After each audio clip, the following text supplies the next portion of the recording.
Okay, we are live this morning. Good morning, everybody. It's Monday morning, February the 24th, 2025. I don't know why I want to say 2022. I just want to say 2022. I want to be 3 years younger. Is that it? I don't know.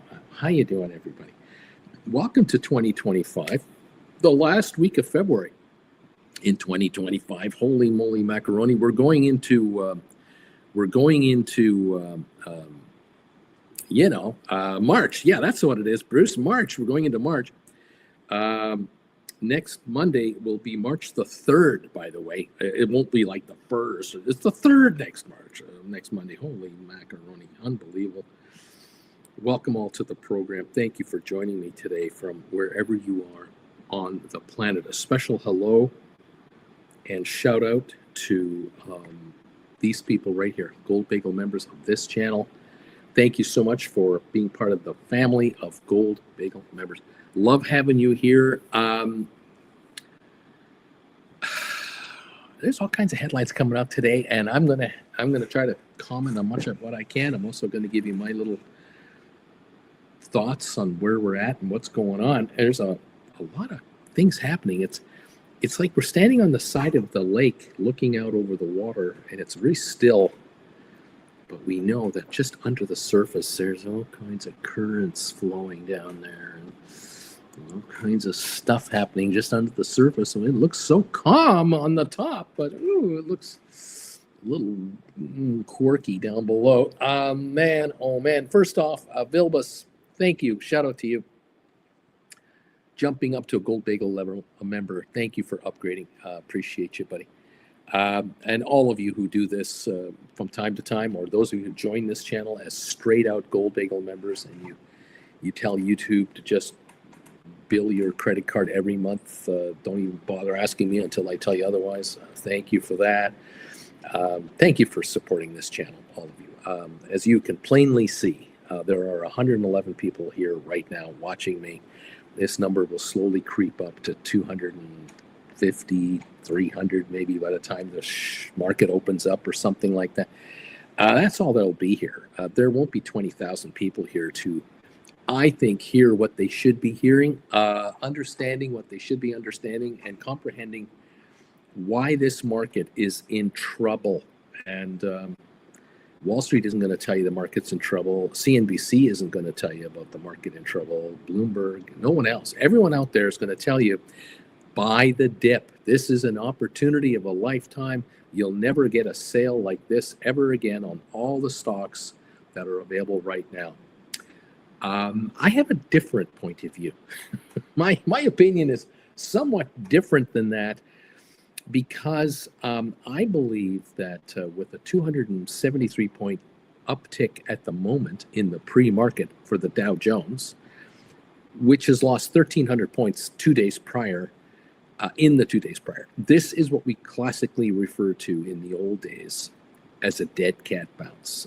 In the old days, I'm talking about the 1920s all the way to the 1980s. This was an expression we used all the time in the brokerage business, that when you had a bloodbath for a couple of days and then you had a slight recovery, dead cat bounce, because even a dead cat will bounce if you drop it from high enough of a level.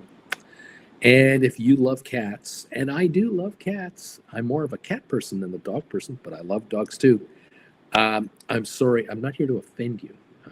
I'm just giving you a market expression that has been around for a long, long time. And I worry that this market recovery is gone in the first 2 hours of the day. And in the last half of the day, I wonder, we may have risen up half the losses from Friday to lose it all and go lower by the end of the day today. And why would the market go any lower than where it is now? What on earth would cause the market to want to back off?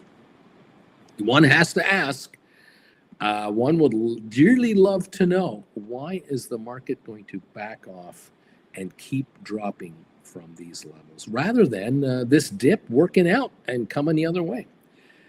I have a number of reasons. I'll get to those in just a second. First of all, second of all, third of all, I want to say thank you right now in advance for those of you hitting the thumbs up button. And number two, those of you who have already answered my poll question of the day. There are 92 votes in already, and I really hope we get 300 or 400 votes on this one. If you see the poll question showing up on your phone or your tablet or your computer, do me a favor and answer the poll question. It's a yes or no answer, simple, right to the point. My total income from my job and investments exceeds $250,000 a year. Yes or no? That's what I want to know. I'll tell you why I'm asking this question. It's because I want to understand, if at all possible, not only how many viewers are here. I see right now 140 are here. I want to know, how much dough are you people making that are watching me on this channel? Am I talking to a bunch of $30,000 to $60,000 a year earners around here? Am I talking to $60,000 to $100,000 a year earners? Is that my audience? Am I talking to $80,000 to $150,000 a year people? Have I got a significant number of people making more than $250,000 a year versus less? Because here's the thing, okay? There's this thing, okay? The thing is, saw an article today that states, according to the Federal Reserve studies, and they do thorough studies, the analysis says that of the wealthiest income earners in the United States, this is a US thing, but it's pretty relevant in Canada. I'm pretty sure this is the same in the UK and Germany and France and most of your. If you generate more than $250,000 a year in earnings, you are in the 10 percentile, the top 10 percentile, right up here. You're a top 10% household. So if dad brings in $150,000, mom brings in $60,000 on the side, and there's investment income coming in that tops you up over $250,000, you're a top 10% household in the United States. If you are not generating $250,000 or more, you're in the 90 percentile. Now that you could be number 89, you could be percentile 85, you could be percentile 80, 70. See, that's the dividing line. That's all I'm saying. That's what this article said. Okay, so the top 10%, $250,000 a year or more. 90% or lower, less than $250,000 a year. The thing is, okay, the one thing was that of the top 10 percentile, those in the top 10 percentile represent half of all spending in the United States. That's what I'm talking about. That's what I wanted to get into your heads this morning. The bottom 90% of Americans, and I'm going to say Canadians too and others, account for the other half. And there should be a shocker for some of you, because you have to understand that if the top 10% are out there spending on vacations, on nice handbags and women's shoes and buying on the internet without worrying about it, they're the ones buying the new cars, they're the ones going on vacations, they're the ones living the dream. And I'm not saying these people are millionaires. I'm talking about people earning more than $250,000. A lot of people, a lot of those 10 percenters earn $400,000 to $250,000 in that rate. That's probably 8% of the 10. The last 2% are the very upper end, and we've talked about them ad nauseum. Fair enough. What I'm trying to do here is I'm trying to get many, many, many of you, if at all possible, all of you, sooner or later, you hang around this channel long enough, learn how to write stock options and not sit on shares that are going to go volatile up and down. Just write contracts and bring this cash out of the market. I'm trying to get you guys to get your act together to make $20,000 a month or more in earnings from writing options. And you too will then qualify for this $250,000 level, because some of you might keep a part-time job, some of you might do this with a full-time job, some of you might be making $450,000 a year around here, because you're going to make $250,000 option premiums and $200,000 a year doing everything else you're doing. God bless every single one of you. But the point is, 90% of the world spends only half the money. 10% of the world spends the other half of the money. Now, a couple of factors have come into play here. The studies are showing a very interesting set of facts, and the fact is that one of the reasons the top 10% can keep on spending, even with inflation as it is because they've had inflation work for them. Inflation, as I said 2 years ago, if you were here 2 years ago, 3 years ago, and I started talking about inflation, I said to many of you out here who were the year then, you're still here now, unbelievable, you're still here, that inflation can be a good thing. It can be a good thing if you're a homeowner, because your house will go up in value, because to replace it will be much more expensive. To upgrade a house will be much more expensive. So if you had a $400,000 house 3 years ago, you might now have a $500,000 or $600,000 or $700,000 house today, depending on where the house is and the condition it's in. If you were in the stock market in 2020, 2021, chances are that through just investment ETFs, index funds, just those, they're up nicely. Under the Biden presidency, Americans became very wealthy in the last 2 years, much more wealthier. The high-enders in particular did very well under President Biden. 25% increase in the S&P 500 2 years in a row. The top 10% were saying, thank you, President Biden. Now we're going to vote our boy in so we can keep it. We're going to bring Orange Boy in here, and he's going to screw the rest of the world, and we're going to keep our money that we made under you. Because people vote for their personal self-interest, and the top 10%ers have a vested interest in staying very wealthy, and the rest of the humanity has to fend for themselves. And that's the attitude of the top 10% in general. As long as I'm okay, everything's okay. And I'm going to vote for the politician that I think thinks more like me and keeps my wealth like they want to keep their wealth. Well, that would be the Republicans, of course. And so you vote in the super right-wingers who want to cut, and keep the 90% off the government trough and just, live off of our own means. It's okay. It's nothing personal. I'm just commenting on what I see. The thing is, I've been saying to you folks out there who are sitting on stock, if you're one of the 90%ers and you've got $100,000 in the market, I want you to get the hell out of the market. I want you to go into cash, because I would rather you are sitting on cash secured puts than anything else. Now, you're sitting there going, well, Uncle Bruce, look, you just said this just 2 minutes ago. I can rewind this and play it back for you. You just said that the ETFs that are the index funds went up 25% a year for 2 years in a row. You're telling me now I should sell this stuff? And I'm saying, yes, you should. And you know what you should do now? And you're going, what should I do now? You don't know what stock is going to go higher. You don't know what stock is guaranteed to have a really good year this year. You have an idea, you have your favorites, you have your hopes, your wishes, your dreams, your desires, everything, but you can't guarantee to yourself that, oh, well, if I sell all my stock and just buy cash secured puts only on certain stocks, I'll do fine. You've decided, I don't want to do that. I'm saying, okay, you don't want to do that? That's all right. Don't worry about that. Why don't you think about something else? How about, why don't you write cash secured puts on the SPY ETFs, which mirrors the S&P 500?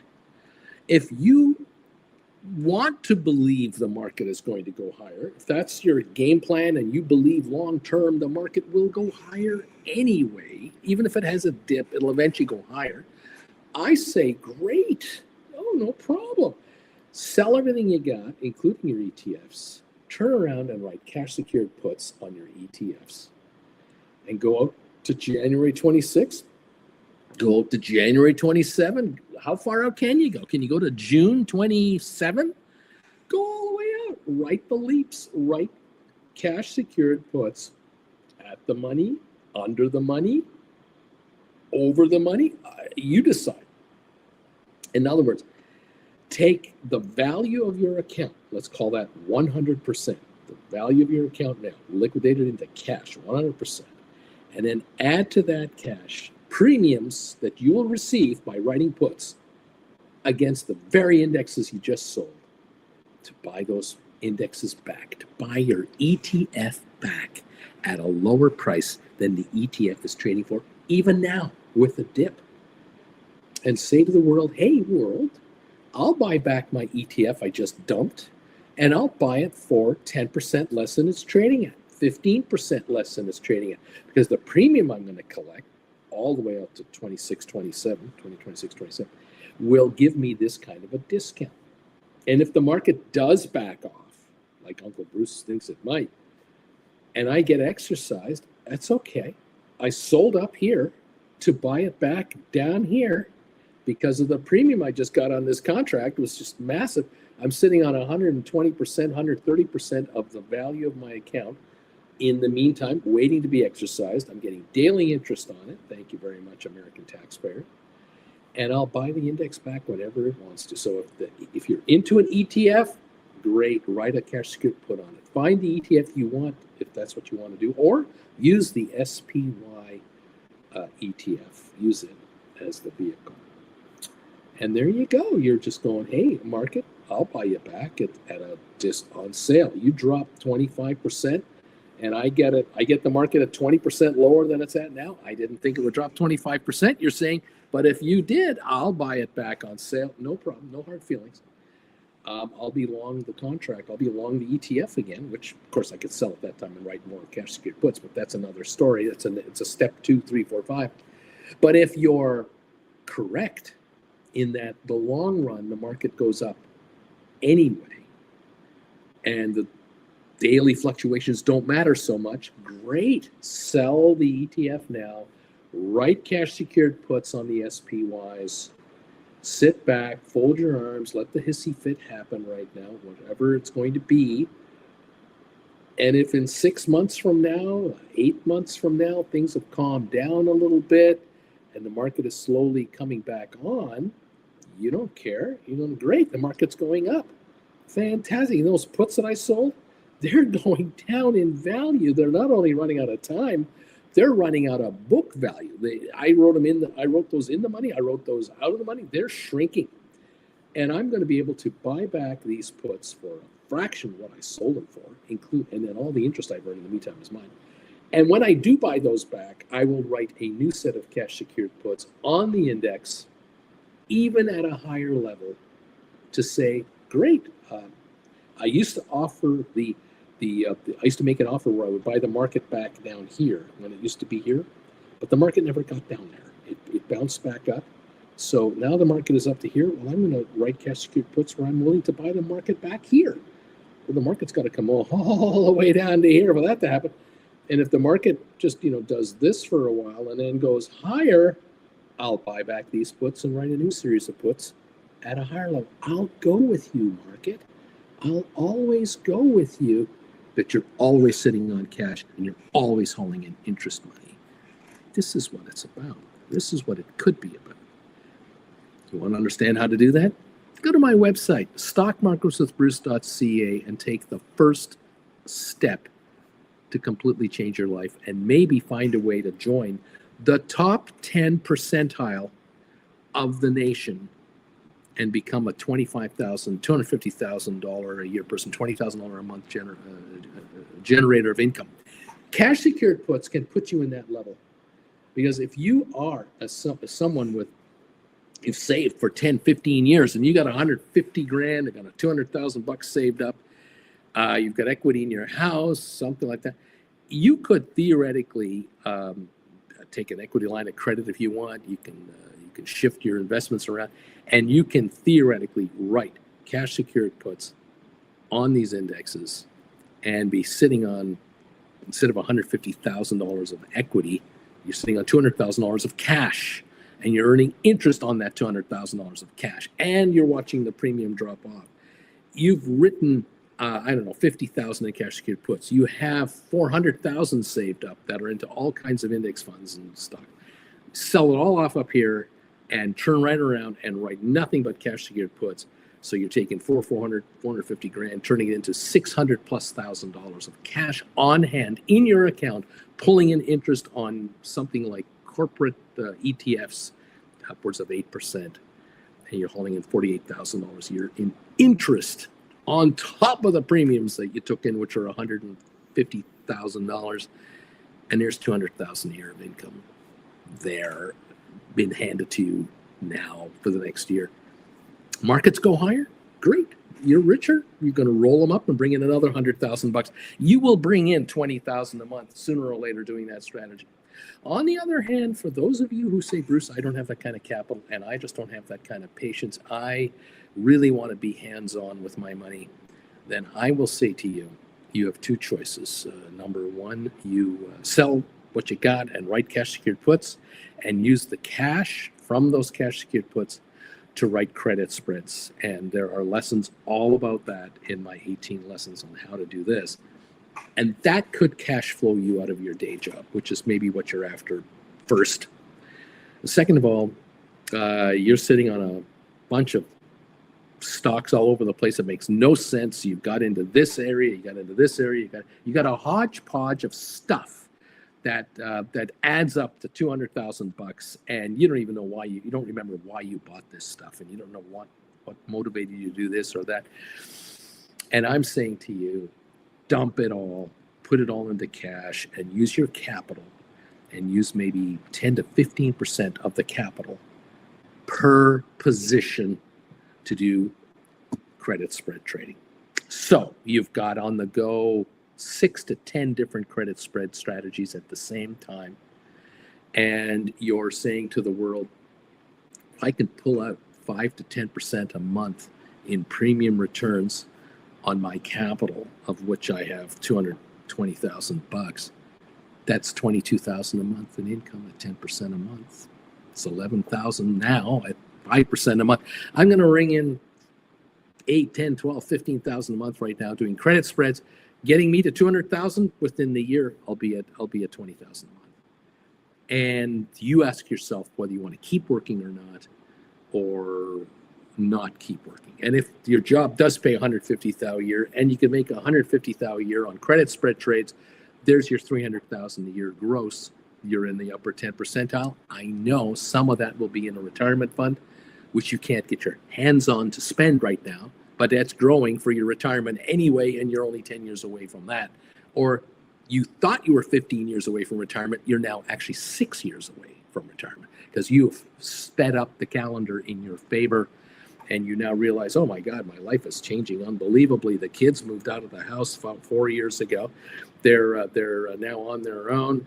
Mom and I thought we were working another 15, 18 years before retire. Now we're going to retire in 5 years. We're going to be traveling in 5 years sooner than we thought. We're going to sell the house 10 years sooner than we thought. We're going to get a downsize into something a lot more comfortable, or we're going to get a second home in the South or something like that. I mean, the clock is sped up on you because you're not making all these moves between 65 and 70. You're making all these moves between 50 and 55. 57, 59, and you're going, my God, I can't believe as young as I am that I could already do this. I thought I couldn't do this until I hit 70. And now you're looking at it going, I'm doing this at age 58. Thank you, Uncle Bruce. Well, there you go. You only go around one time. I don't know. What are you waiting for? I don't know what you're waiting for. Anyway, that is what that is. Look, I've generalized a lot of stuff here, okay? I'm not being very super specific, because I can't, because none of you are the same. There's 210 of you watching now, and you're all different. And you all have different timing, and you're all different ages, and you're all different demographics. And I'm asking you, please, answer my poll question today and tell me the answer to the question, which is, my total income from job and investments exceeds $250,000 a year. Yes or no? 14% of you say yes. 86% say no, and 163 votes are in. I appreciate that. Keep those votes coming, and at the same time, hit the thumbs up button to promote this show. Appreciate it very much. 95 thumbs ups are now in, by the way. Thank you very, very much for the 95 thumbs ups. look, it's important. It's interesting to me to see how many of you are 10 percenters. Looks like 14% so far are 10 percenters. Fascinating, because 10%, the top 10 percenters equal half the spending in the United States. It's incredible how powerful this group is. If we begin to see a fault, a weakness happening in stock prices or home prices, things will change dramatically. The bottom 90% will be badly hurt, like really badly hurt. But the top 10 percentile, those folks who are in the 250 to 350 range, they are in the top 10%, but they're just in the top 10%. If we see a housing pullback in values and a stock market pullback, we may find that folks who thought they were $350,000 a year people are now $200,000 to $250,000 a year people. They're now just under the line. And so the top 10 percentile loses millions of participants. This is catastrophic for the US economy, because if you take 2% of the 10 percentile out there and put them into the bottom 90%, and they start to cut back on spending, and they're responsible for half the spending in the first place, you take a chunk of that half off the market, you've got a recession. You've got subtle little problems here and there. You've got now, it's kind of like measles, it's whack-a-mole. You're going to have these little pimples show up all over the United States economy. Certain regions are doing less than others, and it's now whack-a-mole to stop these economic problems. And what begins to happen is the chain effect of national firms beginning to show unsteady revenues. And it starts with McDonald's, Burger King, Wendy's, KFC, Subway, Chipotle, all of your fast food favorite restaurants, which there are zillions. And if they all begin to see a 5 to 10% pullback in sales, there will be catastrophic changes made. Management and locations, you name it, layoffs galore of people making 12 to 20 bucks an hour. And if you get that bottom 90% really hammered, which is what I'm talking about, it gets worse, because that's the other half of spending in the United States. What was I going to say here? In between September 2023 and September 2024, so just a few, in the last year and a half, high earners, the top 10%, increased their spending by 12%. The rest of the United States, the other 90%, they dropped their spending. That was a key. And in the last 4 years now, since 21 to now, the top 10% earners spent 58% more money. 58% more is what they've been spending. The bottom 90% increased spending by 25%. Inflation in the last 4 years, 21%. And so the bottom 90% are 4 percentage points ahead of inflation. The top 10% are 37% ahead of inflation. And they're having no trouble enjoying that lifestyle. These are shocking numbers, absolutely shocking. The wealth effect. How much wealth did your demographic increase by? The top 20% of Americans who are already in the top 20%, their wealth grew by $35 trillion, 45% more. The bottom 80%, their wealth grew 14 trillion compared to 35 trillion for the top 20%. This is where you do the math. And as I said before, the bottom 10% will always be the bottom 10. The next 70% in this example are underperforming the top 20% by 66% less benefit. It is shocking to see these numbers. And this is where I equate it to a beautiful shiny apple. It looks so great on the outside, but unfortunately in the middle, the core is rotting out and it is coming to the surface. And this is why I'm worried about the stock market. Because stocks right now are priced at levels, especially on the price earnings level, that everything is great and will stay great.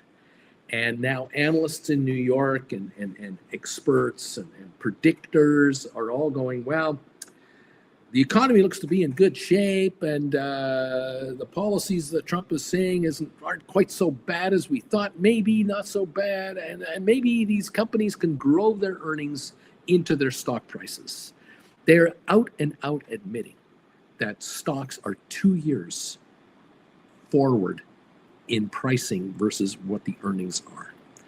And the next 24 months, you're telling me that corporate America is just going to grow their earnings right into the stock prices we have now? What about the stock prices then? Are you telling me that if I buy stock today in the stock market, that 2 years from now, corporate America will be worth what the stock is trading at? Which theoretically means you're telling me the stock shouldn't go up for 2 years. You're telling me that all stocks in America should stay where they are now for 24 months so that corporate America can catch up to the stock price. That isn't going to happen. There's no way that's going to happen. If corporate America comes up with a 15% growth rate this year overall, the market will be enthusiastic as all get up and will bid the market up another 20% in value, which means we're still 2 years away from growing our way into the stock market. Sooner or later, that will not work. And many reasons could come into play why that isn't going to work. And I'm thinking we're already there, because we should have had this pullback and this moderation a year ago, but we didn't. And here we are now with cost-cutting craze America underway at the federal level. I mean, the federal government is apparently trying to cost cut all over the place in any way possible, like going through a jungle with a hatchet knife. Doesn't matter if this plant has an extinct species on it. Hack your way through the jungle. We don't care. We have to get to the other side of this jungle, not knowing where we're going and how long it is and how effective we're going to be, how effective. Because at the end of the day, after we hack our way through the forest, about a month later, the trail that we hacked through is all grown back because the sun is coming down and the rain is coming down and everything just keeps growing.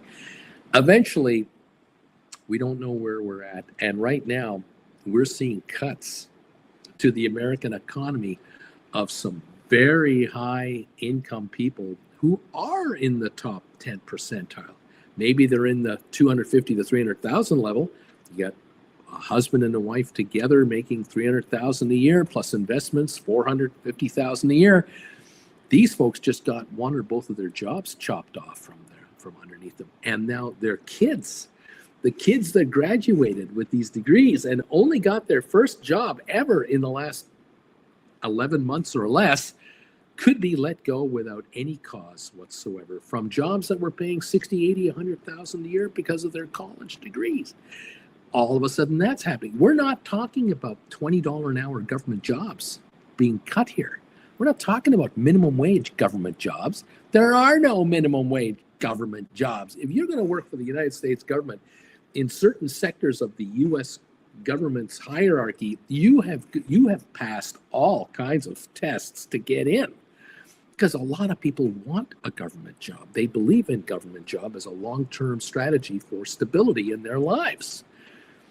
To get in is a huge win for a lot of these folks. And just to be cut off like that puts them into the private sector overnight, whether they like it or not. And it might be that a number of younger Americans under 35 who just lost their first ever job in the government or whatever they got through there are going to move in with mom and dad for a while until they get things settled down. That might be the next 1 year objective of a lot of American households, is to consolidate expending where parents don't go on that $35,000 trip to the safari. They're going to stay home next year because one of their kids is moving back into the house, or two of them, or the child and the spouse and the new baby. All of a sudden, there's 3 people living in the basement that had no one before. Grandpa has to renovate the basement for $70,000. Well, there goes the trip out the door. I don't know. I wonder, when we have a shrinkage everywhere. And that means the stock market isn't going to be as overpriced or frothy as it has been. Comes back to you. You're looking at me going, what do I do, Bruce? What do I do? If this is truly happening, this is a distinct possibility, what should I be doing? And what you should be doing is simple. If you're going to be an option writer, and that's why you're here, you got to go into cash. You got to get the hell out of the market. And you've got to take these opportunities to get out of Dodge, be cash rich, and make yourself richer in cash only. Generate cash with cash. Because stocks right now are priced way too high, just like real estate. Real estate, many of you know that houses in your neighborhood are valued at numbers that are unsustainable. Because you're looking around at all your neighbors going, well, all around me here, these homes have gone up 40% in price in the last 3 years.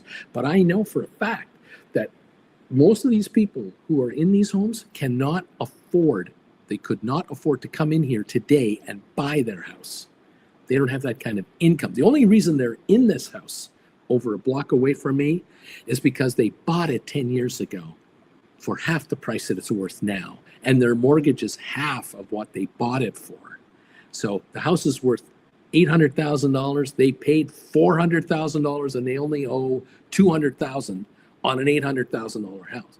That's the only reason they're there. But they can't sell their house because no one can afford to buy their $800,000 house. $800,000 houses are a different demographic of buyer than a $400,000 house. And we're not going to attract $1 million buyers into this neighborhood. $1 million buyers are going to buy new homes in new areas or new condos with new amenities. They're not interested in 40-year-old houses. They don't want a fixer-upper at that kind of dollar value. And so there's a perceived value of our real estate, but then there's the real liquidation value of our real estate. And the reality is, if someone around here wants to get out, they're going to have to take a cash price to sell. Some neighborhoods go for premiums. I know, we hear about this, but I'm saying going forward, I think houses are going to sell at a discount. And I'm wondering how much of a discount. And so the wealth of some of these folks may not be as good as they think it is, where people think I'm worth this much money. Oh, I'm not worth this much money. I'm worth a lot less. This pulls people back. That's all I'm saying. Just a guy saying to you, you're better off in cash than in real estate or in stock right now because it's overvalued. And cash is king. And will always be so. And if you can make money writing cash secured quotes, or you can make money writing credit spreads, and on the Magnificent Seven right now, it is open season on call credit spreads. I've been saying this now for months and months and months. Good Lord, is it ever a wonderful time to be into call credit spreads. I seem to find that from time to time, I get emails from viewers who let me know how they're doing, especially when they're having a bit of an issue. And right now, the issues that I'm hearing about are people who are into put credit spreads because stocks are falling too quickly, coming towards their put contracts. Good news for some. Maybe it's not as bad as one thought. We'll be okay. There'll be a bit of a correction here, and there'll be some bounce back and what have you. But all in all, call credit spreads are the safe place to be. And if you're in a cash position and you can haul in 5 to 10% a month on the value of your account from call credit spreads, do the math. Take a pen, get a piece of paper, and say, okay, I have an account worth this much money.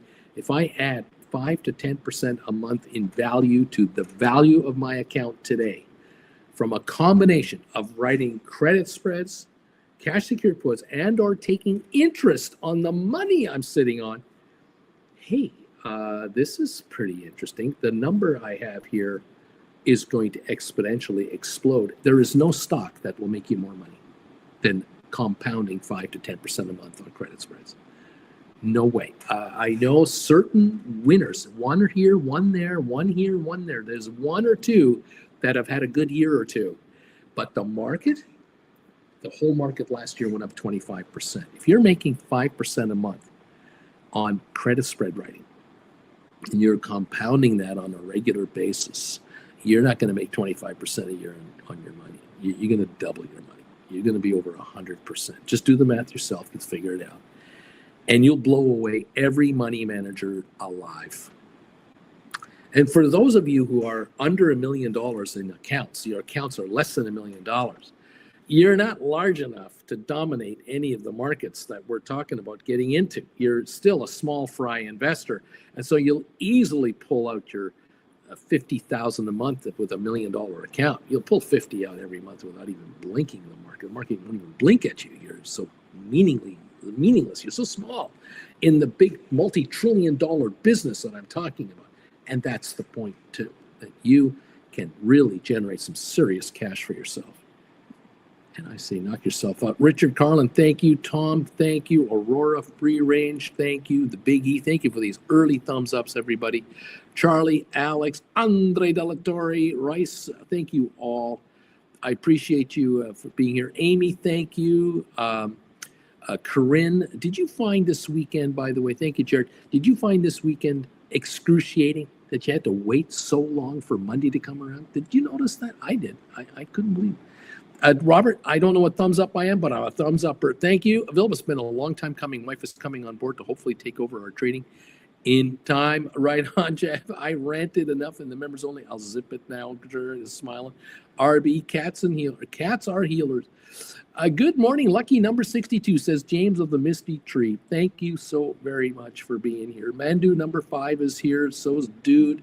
Thank you, everybody. Jared, 200 grand is my goal. The man, my goal is 10 grand a year. Starting the compounding is brutal, and I need to be patient. John Anderson, hello, everybody. CKT, 87, Touchgrass, thumbs ups for Bruce. Jared, yeah, hey, let's go. Larry, good morning, number 89. Welcome, my friend. King Lamont Family TV, just got my tax refund. Is selling cash secured puts good investment in the meantime for the SoFi 25s, Jan 26 puts? Well, 25s are up there. 20s are a smart move, I think. Willing to buy back the stock in the 13s. I think it's a great idea. Weber 104, good morning. By the way, I'm number 105. Good morning, everybody. What else is going on here? Bryson, number 113. Thank you. Good morning, everyone, and good luck all from Ed. Good AM to you from Henry. Thank you, Henry. A man says, I work for the government and the state level, and the amount we get paid for what we do is amazingly wasteful. I'm not complaining. I'm on the right side of it, so don't stay away from the state level. John T. Bruce, you stated there was something new coming to the Bagel members back in November. I'm curious, when will that happen? Thanks for all you do. Just stand by. JJ, Uncle Bruce, your poll question this morning is so biased. Toss a few crumbs to the 1%. I just, like I said earlier, I just want to know how many of my viewers are in the top 10%. I think I know the number, but I'm curious. Why don't you tell me the number? Are any of you out there making $250,000 a year more in your household or not? How you doing? So far, I have 215 people responding, which I'm really grateful for. I would love to get 400 of you at least to answer this question today. Give me a decent view of it. 17% of you are saying, Uncle Bruce, this household makes more than $250,000. This is very interesting for me because it shows me the size of the audience in dollar terms, and it gives me a better idea just kind of where you're at. 18% now, apparently. 221 of you are here. 222 of you have answered the question. 18% say yes, we make 250,000 or more. 82% say no. 128 thumbs ups have come in so far. Thank you, everybody, very, very much.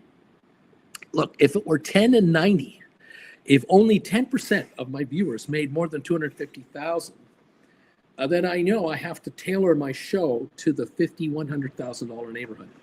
Small, tiny investors. The good news is if you are a small investor, less than 100,000 in the market, you're puny, okay? I'm not insulting you. I'm just telling you the honest truth. Under 100,000, you are a nothing burger in the big, big, big picture of the market, all right? Not trying to make you mad or upset you. I'm just telling you a fact.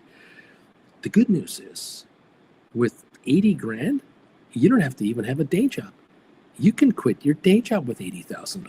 This is the shocker for most people. Most people around here think, they find me and they go, wow, he's talking to millionaires. You got to have $1 million to quit your day job.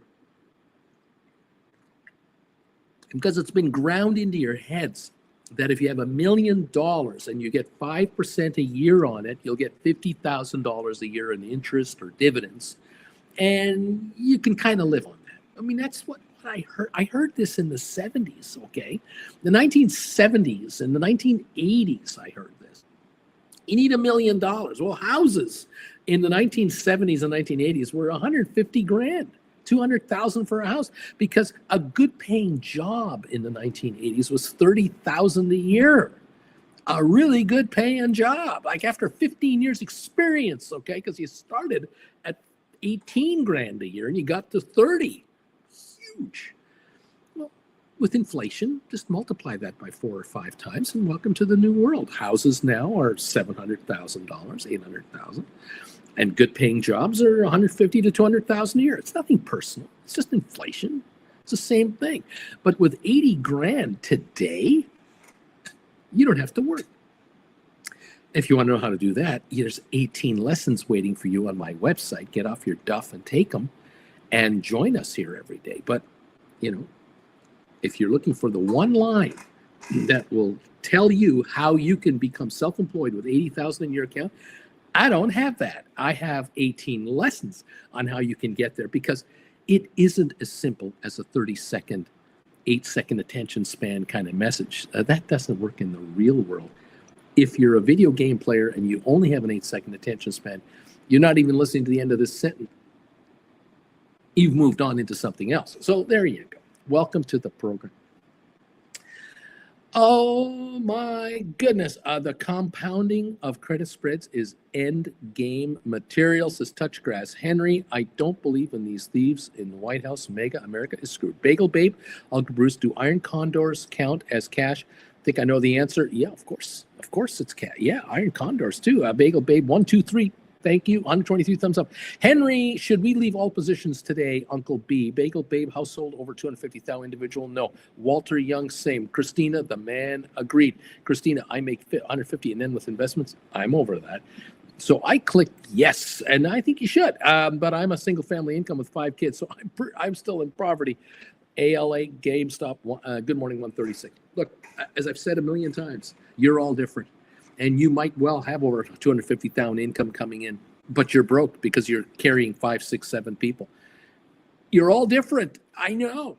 There's no answer. There's no question I can give you that will make you all fit into a perfect demographic. I want to understand the bigger picture and get a handle, a sense of just who's here.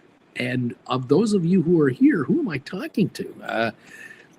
Like I said, if you've got 100 grand lying around in investments out there, in ETFs and dividend paying stock that's giving you 2% yield, and you're hoping for a 10% growth in your account every year, well, you're getting hammered. You're getting hammered because inflation is eating you alive. Your money will never grow fast enough to make a big enough difference.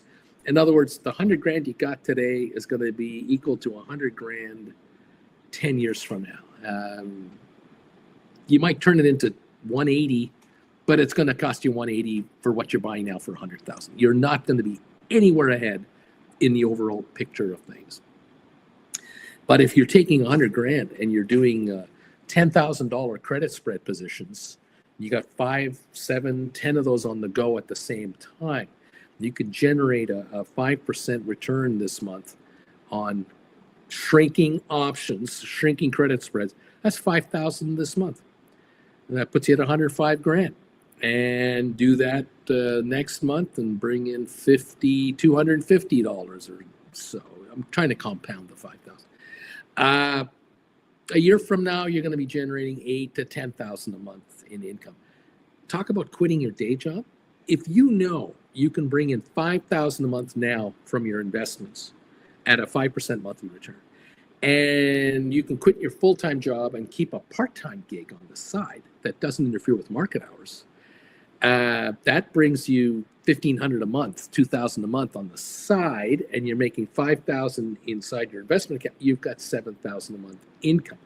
You know, the money from option premium is capital gains taxable, okay, way lower than your day job. Right there, you've got to be ahead of your day job. Between these two now happening, you've got to be ahead of your day job. What are you working full-time for and part-time? Forget it. A year from now, you're hauling in $10,000, $12,000 a month in income from your option writing, credit spread writing. You're going to take that from 10 to 20 the next year. So in 2 years, it's going to go from 5 to 10 to 20 a month. There may or may not be a part-time job in your world anymore by the time you hit 20,000 a month. You might be going, I don't even work part-time anymore. I use my weekends now as my research time because I'm a full-time asset manager now. And as a full-time asset manager, I live to follow this guy and follow the market and follow the investment market because this is a world that I've always wanted to get into. It is fascinating to me. I finally understand it.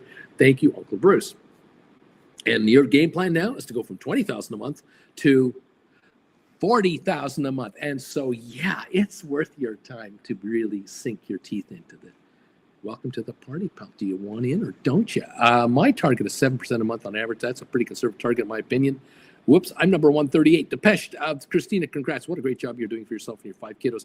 Hardest job in the world. Tuella Blade, quick question. Is there a way to put my cash currently being used as collateral for cash security puts I wrote into ETFs at the same time to get a higher interest rate dividend, or should I close the account first? I don't have the answer for it. It depends on the firm you're dealing with. There are people here who insist that they are getting interest on all their cash balances, no matter what they're doing with them, and more power to you. Others are saying to me, I'm able to buy ETFs, haul in way more interest than the house account is going to pay me, and or there are house accounts I can buy in-house ETFs, giving me a higher yield, and I'm doing that with all my capital. You've got to do your homework on your firm and others as well. John, did Strategy do a cap call transaction? Didn't they? I can't remember. The man, Toolabade, my broker gives me 4% on cash reserves, reserve for cash secured puts. The man, Toolabade, I don't think, but you can double invest the same cash. Toolabade, the man, I'm with IBKR, so I think mine's around 3.8, so figuring ways to make it go further. Walter Young, Christina, are you crazy? 5 kids? I have 5 kids also, but they're all doing very well on their own. Mr. Premium, happy Monday. Time to fill our pockets. We start trading in 6 minutes. Welcome, everyone, to the show. Thank you for being here today. 240 of you have now answered the poll question for the day. This is beautiful. Keep those answers coming in if you could. Appreciate this. We also have a thumbs up meter that's climbing now at 142. We have 273 people here. Thank you, everybody. 18% of you are saying, in our household, we do generate $250,000 a year or more. Only 82% say no. I was wondering if it was 90 to 10. I thought it would be 10% say yes and 90% say no. But it's 18. It's now 19 to 81. And I'm grateful to see this because I have a suspicion that a bunch of you who are in that 19 percentile are making money in the option market to get you over the 250 level. There are people here who are generating $5,000 to $10,000 a month already in option premium on average, and that is upwards of $120,000 a year. And the rest of the dough they're making, through everything else they're up to, is putting them over $250,000 a year. And I'm glad to see it, and I want that number to get even higher. I would love to know a year from now if my audience is 40% over 250,000 and only 60% under. That would be another major indicator of how things are going around here, because option writers make money in the market. They take money out of the market consistently, weekly, monthly, daily. And it's a matter of, do you want in on this business, or are you looking for the one stock that will go to the moon and make you a multimillionaire? And then you can just buy nice, flashy gold and platinum chains around your neck and drive fancy cars. You decide who you are, what you are, and then leave. If you're of that ilk, you're not going to hang around here very long because I'm as boring as it gets. We're talking about bringing interest in from the market, income in from option writers. Bagel Babe, I'm not earning interest on my capital that is leveraged in cash kit puts. This is just my experience. Jeff, good morning, everybody. Let's get the dough. Derek Brooks, good morning, Uncle Bruce. I'm number 142, baby. Thank you, Derek. Become a member. Christina, laugh out loud. Walter, yes, very crazy. 4 boys, 1 girl who is delayed. My wife adopted her, so it was her nurse. She was her nurse when she was 1 and needed a transplant. Jeff, Uncle Bruce, how does one manage a credit spread when the short option leg is tested and breached? You may want to send me a private email there too a little bit. Very admirable, Christina. Too many parentless kids in the world. Deep value. Good morning, Jeff. Good morning, everybody. Thank you for joining us from around this world. We love the fact that you are here, and we appreciate you very much. If you're a subscriber of this channel, thank you very much for subscribing. If you're not, please hit the subscribe button right now. Do me a favor, become a subscriber of this channel. That would help the YouTube demographics. We would love it. If you hit the thumbs up button, you're doing me another favor. You're telling YouTube you're engaged with this channel. You love what we're doing here. You appreciate the information. If you answer the poll question, you are telling YouTube, I really love this guy. I love the fact that he gives me poll questions. He engages. He reads the comments. He reacts to us. YouTube, you got to promote this guy. Why does he only have 250 people watching him at a time? You guys at YouTube should be promoting the crap out of this guy. That's what we would like to have, because if more people find us, because you're helping them find us, more people will find out about the stocks we love and understand, oh, that's why I should buy the SoFi shares. Oh, that's why I should do this. Oh, and then we have more option writers joining us, which means more option writers for you to talk to.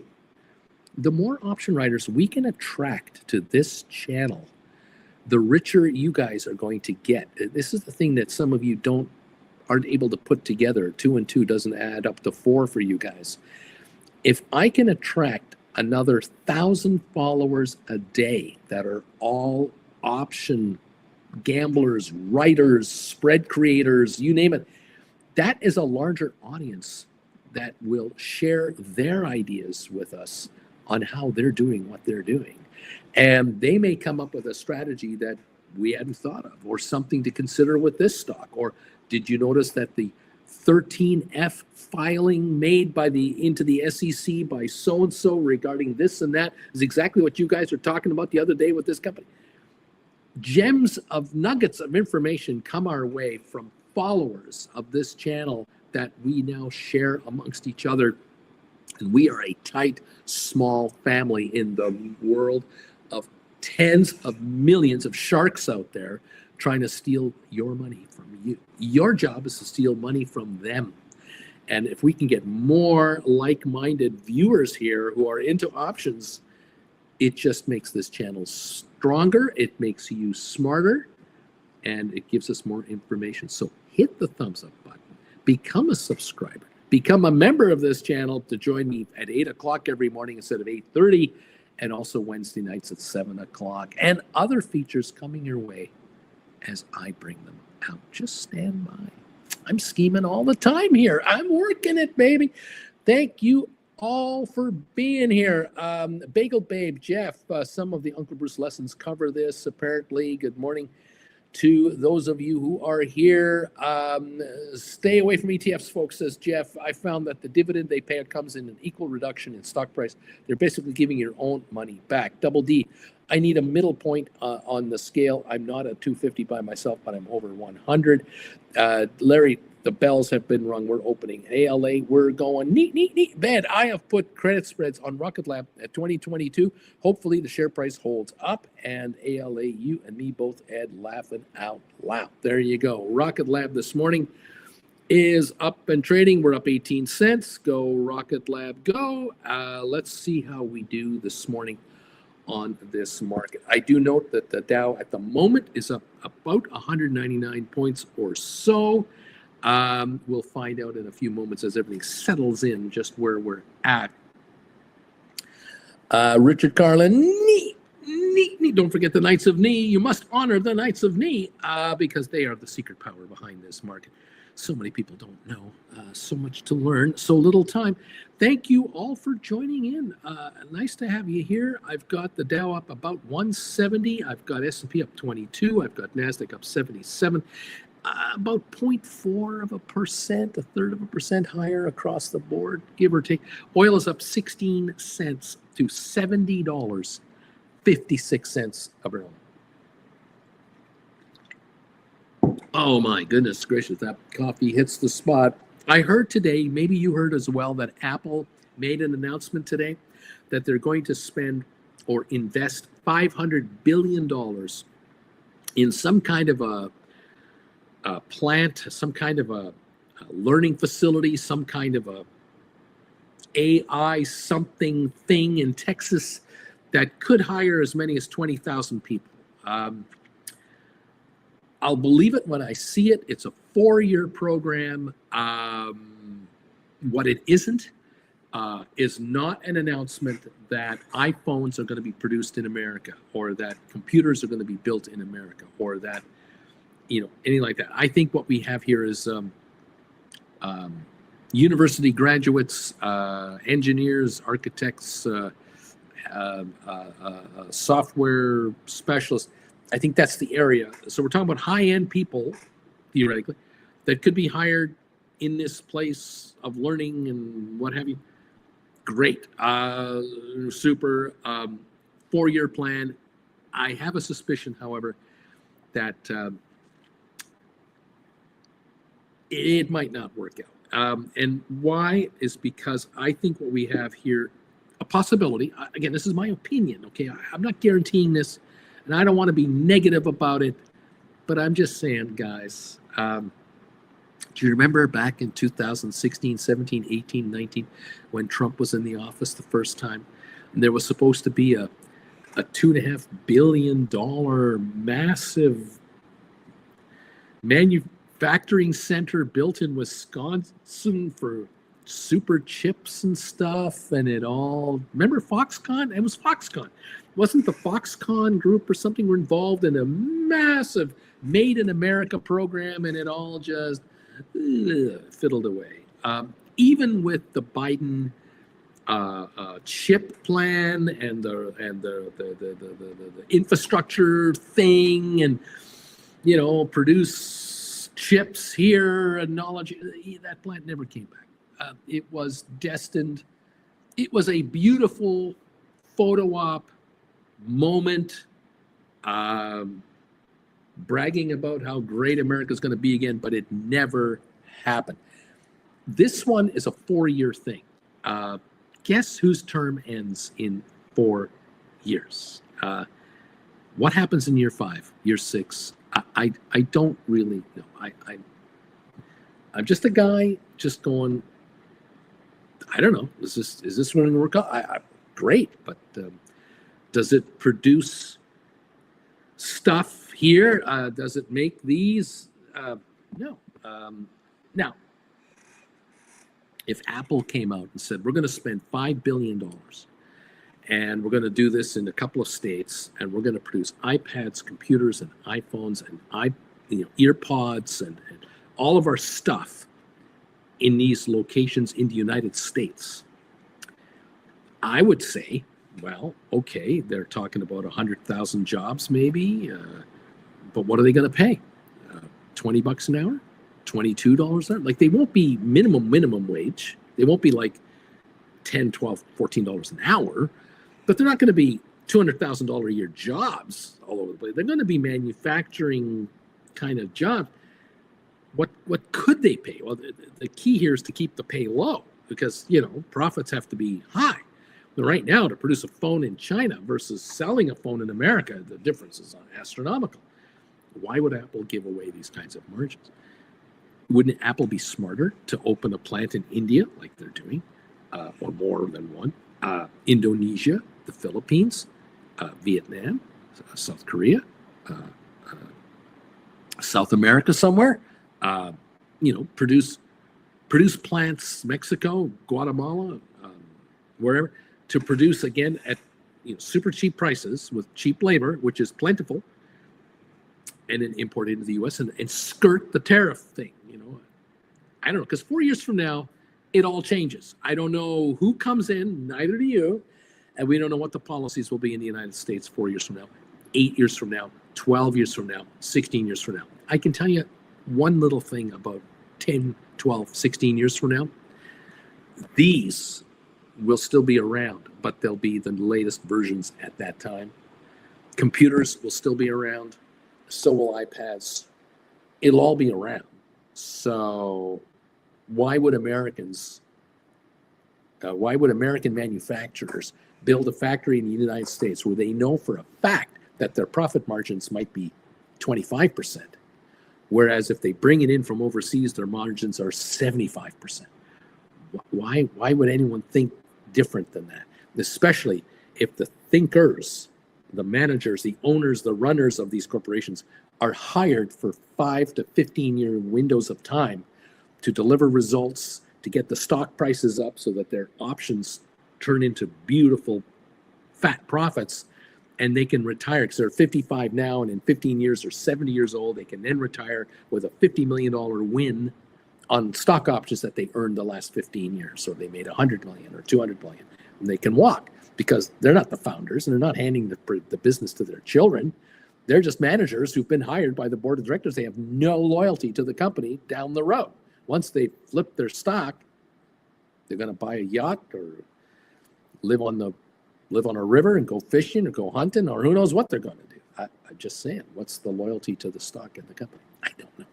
Anyway, that story came out today. All right. The Dow's up 98 points at the moment. Thank you to James, Corinne, Charlie, Big E, all neat people. Thank you, Alex, Juan.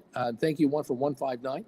Thank you, Ed. I'm sweating bullets here. Rocket Lab 2368 up 13. Brian, good morning. Yeah, I have some Rocket Lab and TSLL cash kid puts underwater. Let's see how the week goes. Brian, neat. I just say sit tight, let the day go by. Don't even worry about today. Don't even worry about it. No matter what it does, just relax. 2368 on Rocket Lab. ASTS down 78. SoFi up a penny or two right now. GameStop down 47. AI down 94. Supermicro down 129. Nvidia up $3. Tesla up $3. Spiders are up 144. Qs are up 108. Palantir down $4. MSTR down $2. Costco down 32 cents. It's a 105 dead cat bounce right now. We'll see what, do we have a sell through coming through? Do we have a secondary rally being attempted now? And that's going to take us up 200 or 300 points. And then we flatten out later. Today is a day to kind of get over the last 2 days and sense a direction. But it's Tuesday, Wednesday, Thursday this week. We find out, are we going lower? And if so, are we really going lower, or are we going to just do a slow grind where we have an up day, a flat day, a down day, an up day, a flat day, a down day, and we slowly do this dip, but not like all in one session? We'll find out. We have, Jeff says, Rocket Lab earnings after hours on Thursday. Hopefully over all market concerns doesn't drag it down too much. Jeff, NVIDIA earnings after hours on Wednesday. That's right. That's what's going to happen. 2370 on Rocket Lab right now. Supermicro down $2. The Dow up 112. Am I accurate on that? I think so. Let's see if I can get this to work. Yeah, about 112, 114. We'll see what happens. All right. Other news. Trump is killing windmills. You may not know, be aware of this, but Trump apparently does not like wind power. He's not a fan. He doesn't like the way it looks. He thinks it hurts property values. God, no kidding. He thinks it hurts property values. Wonder why he would think that.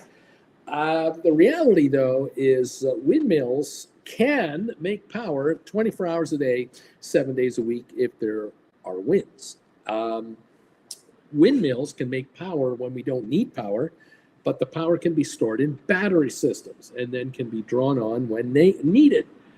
Windmills replace natural gas burning, coal burning plants. Windmills are not nuclear. Windmills don't kill fish. They say windmills kill birds. Yeah, so do eagles. and so do wolves, and so does old age.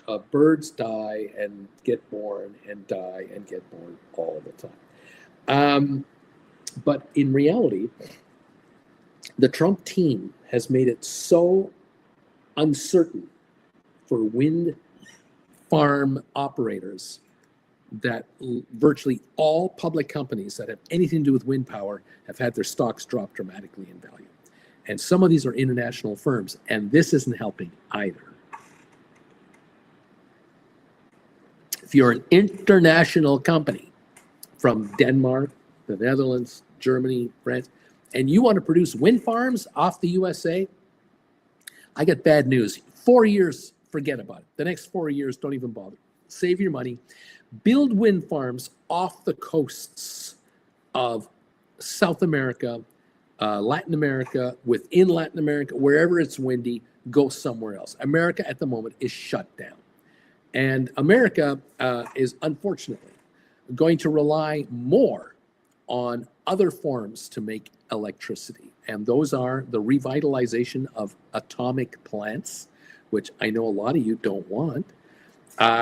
There's a lot of talk about natural gas-fired electricity generators, coal-fired out of the Virginias. They want to bring coal out of the ground and burn that stuff.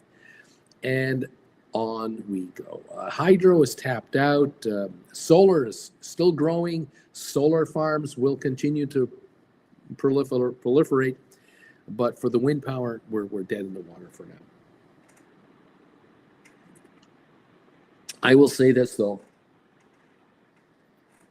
When Jen and I were on holidays this past summer, and we were on board the Queen Mary 2 ocean liner, once we landed in Southampton, not only around Southampton are there massive wind farms, I mean, humongous collections of wind farms, all around the UK. We went around the entire United Kingdom, all the way up north to Scotland and over to Ireland and back. Wind farms everywhere, and they are not unpleasant to look at. As a matter of fact, I looked at these and went, this is impressive. This is absolutely impressive, because here we have people walking the walk. They're not talking the talk. They are walking the walk. Europeans have a simple question to answer, and that is, how do you want to get your electricity generated for you? Do you want it from a combination of hydroelectric, wind farms, solar farms? Do you want to zero in on this area, or do you want to zero in on the nuclear-powered plants, coal-fired plants, natural gas-fired plants? What is it you want? Now, the natural gas-fired plants that used to dominate certain areas of Europe are no longer running anymore, or have been greatly reduced. Why? Because Russian natural gas, the cheap gas from Russia, was cut off 3 years ago when they invaded the Ukrainian territory. Because the European countries figured something out. They figured out that when the Russians come into your country, they obliterate everything about your country, including all buildings, homes, apartment buildings, condos, and farms, and then rebuild it in their image. And they also eliminate your culture, your history. They eliminate all of that. They indoctrinate your children into their schools and tell all your children that everything you believed in is BS and everything great is Russian. And European countries are going, we don't want that in our territory. So why don't we economically make it much more difficult for the Russian army to expand operations outside of Ukraine by cutting off the Russian economy of a bunch of European capital? Don't buy their natural gas from them. Don't buy oil from them. In other words, cut them off financially. It's had an effect. Stop them? No, but it's had an effect. And for the average Russian in Russia, life isn't economically fantastic right now. And of course, millions of young Russians in their 20s have bugged out and have left and are not coming back. And they are in Germany, they are in France, they are in Spain, in Italy, Croatia, they're in the Baltics, they're in Azerbaijan and Georgia and other former Soviet satellite countries. They're not going back to Russia because they know the guys who go back who are 25, 28 years old, guess where they're going to be within a month? The front lines of Ukraine. They're not going back. And so Russia has been badly hit.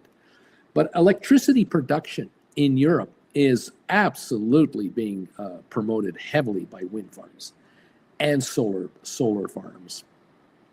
And it's had an effect to cut down on coal-fired plants and natural gas-fired plants, and has allowed Europeans to cut off and wean themselves off of Russian natural gas. And that is helping keep American boys and girls from getting drafted and being sent to Ukraine to fight for Ukraine. So Trump can talk the talk, but not walk the walk by putting any Americans in harm's way at this point in time. Thank you, Ukraine, for keeping the Western children out of the fight. Unfortunately, Ukrainians are the ones paying the price. Just my thoughts.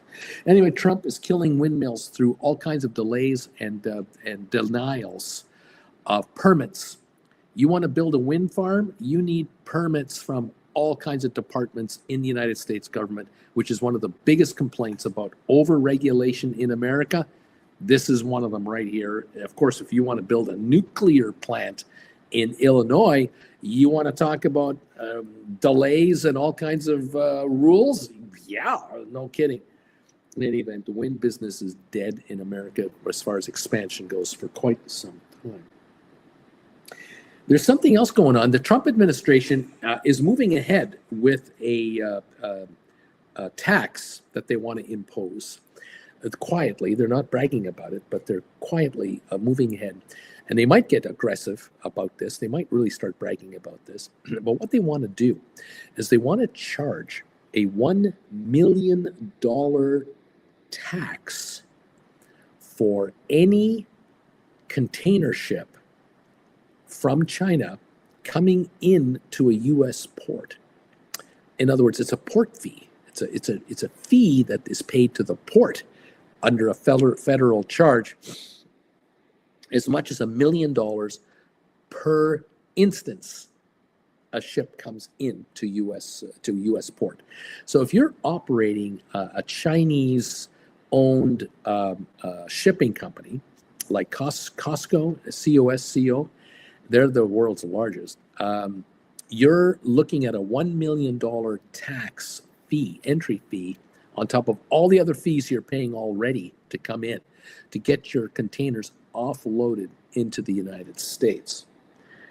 Now, you got to understand that some of these ships have 20,000 containers. So if you take $1 million and you divide that into 20,000 containers, what is that, 5,000 a container, something like that? And then inside a container could be, it's the size of a big trailer, like a big trailer on a truck, 40-foot long trailer, 45-foot long trailer. Inside that could be T-shirts.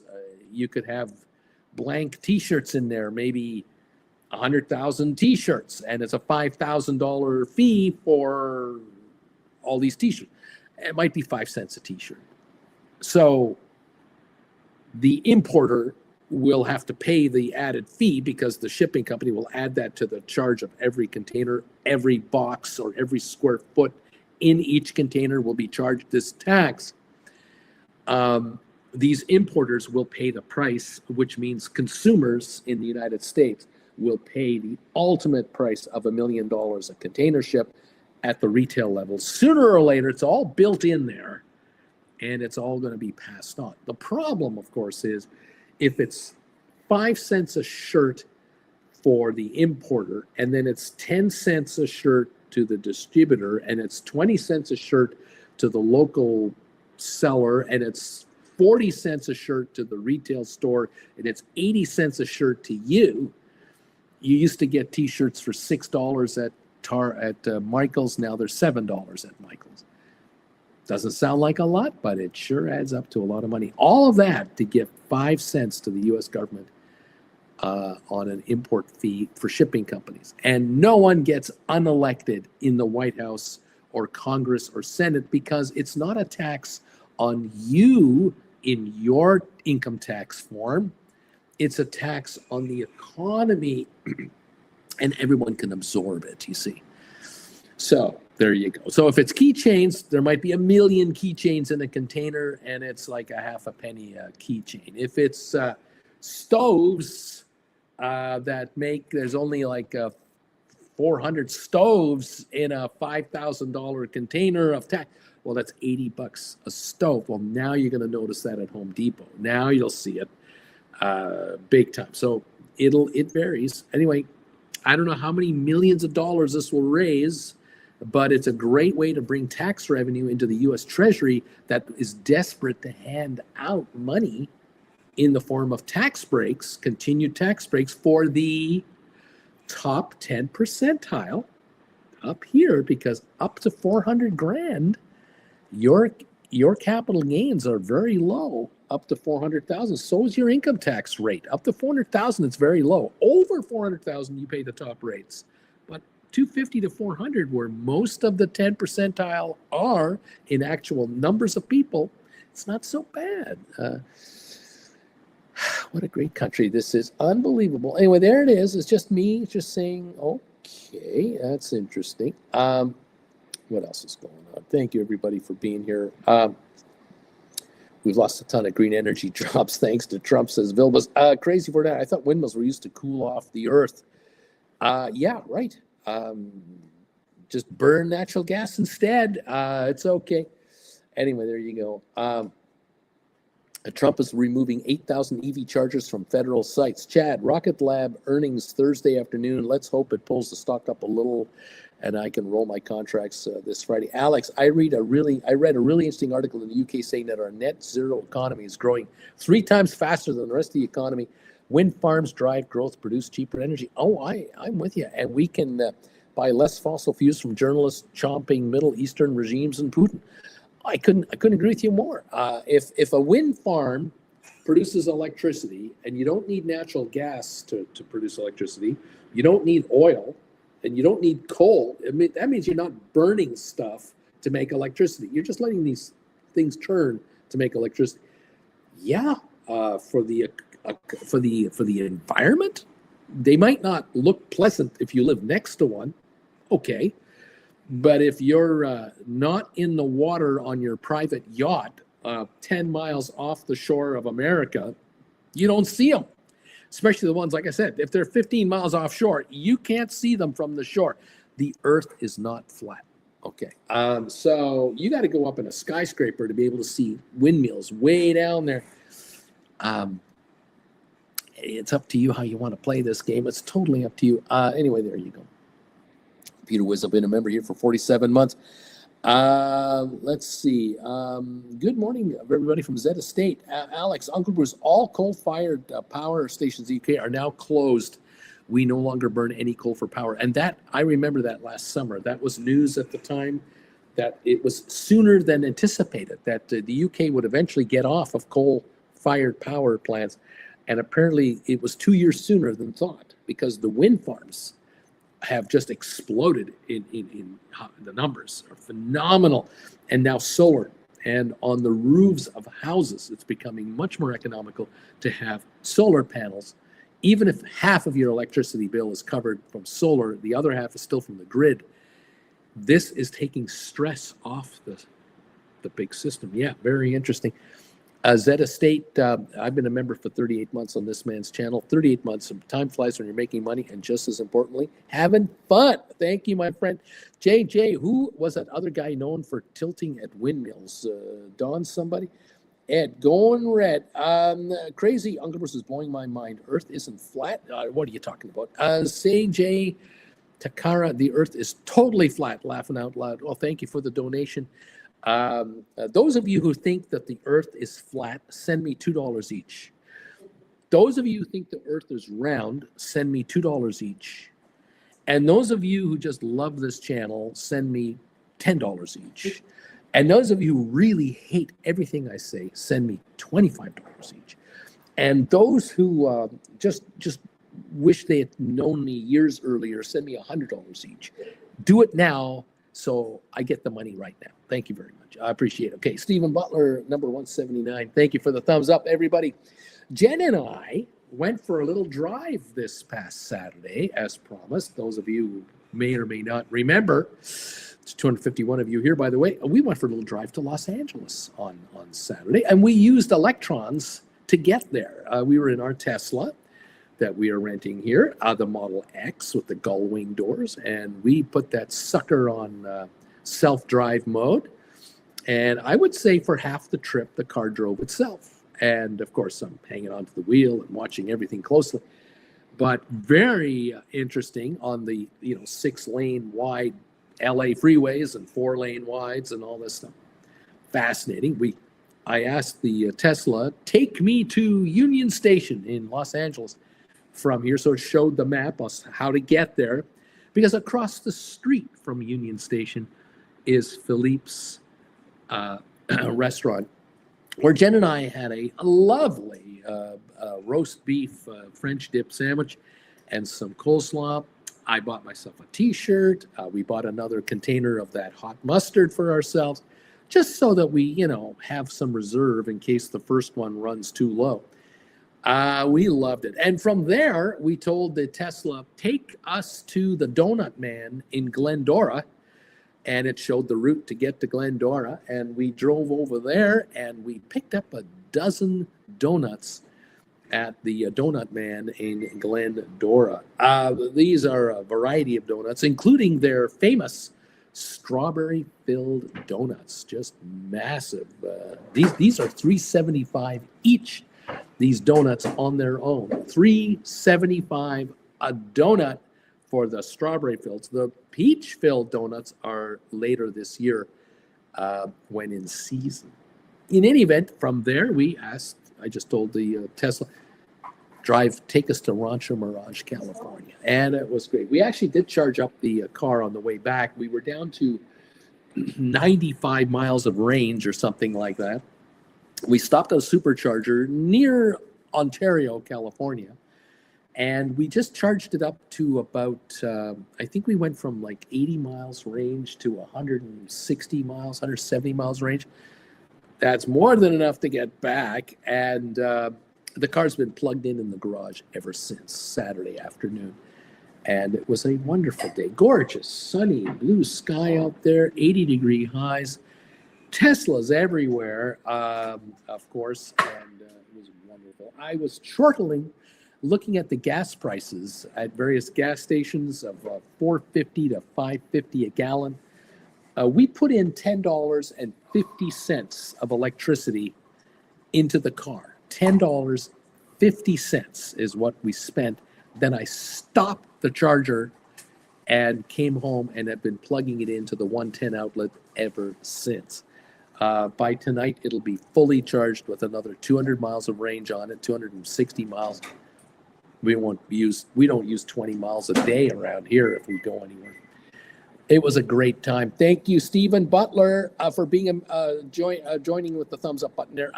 Richard, good morning, Auntie Jen. JJ, the Earth is actually banana-shaped. Alka Bruce, Ed, 2260 on Rocket Lab, 2241 on Rocket Lab, down 114. I wouldn't worry about it. Walter, I think I hear Auntie Jen laughing at you in the background. Dude, here's a $10 donation. Uncle Bruce, thank you, Uncle B. JJ, and that, my liege, is how we know the Earth to be banana-shaped. There you go. Ricardo, do you trust it in the traffic that much?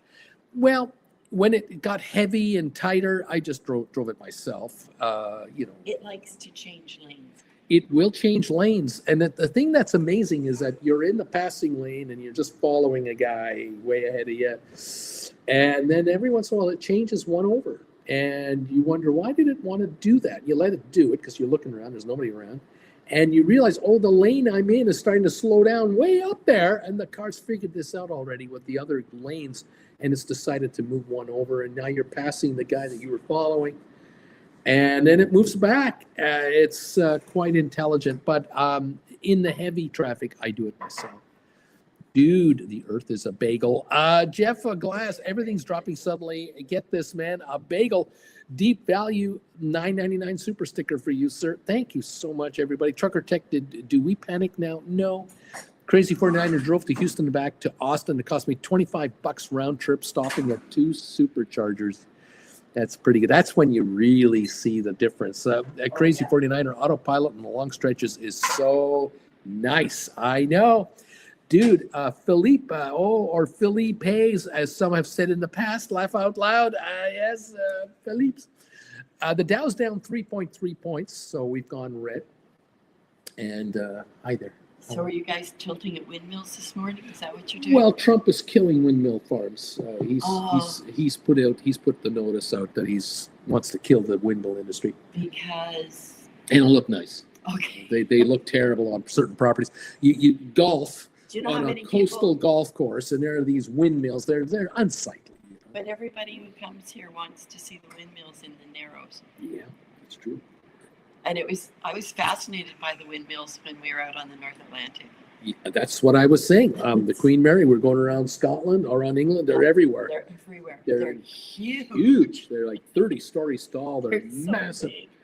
And they're Unbelievable. silent, and they're Yes. just there, and there are dozens of them that you can see. I'm looking through binoculars when there's hundreds of them. Oh my God, how many? I can't count them all.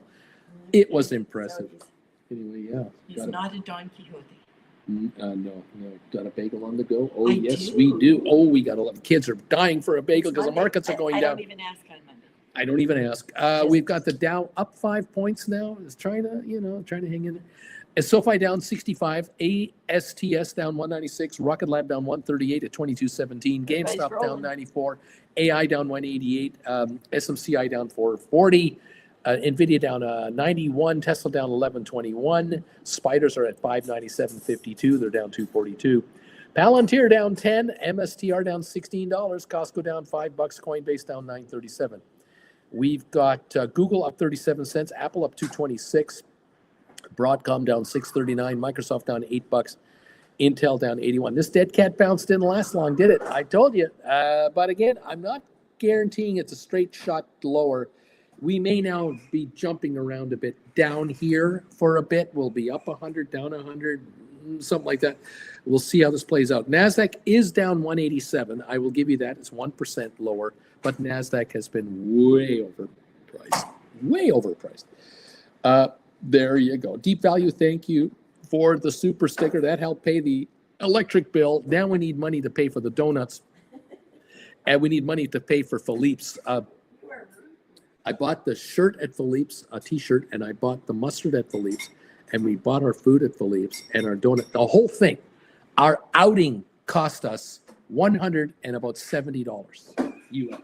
The whole outing for electricity, $10.50. The rest was donuts, dip sandwiches, t-shirt, mustard. It was unbelievable. I got the good gum.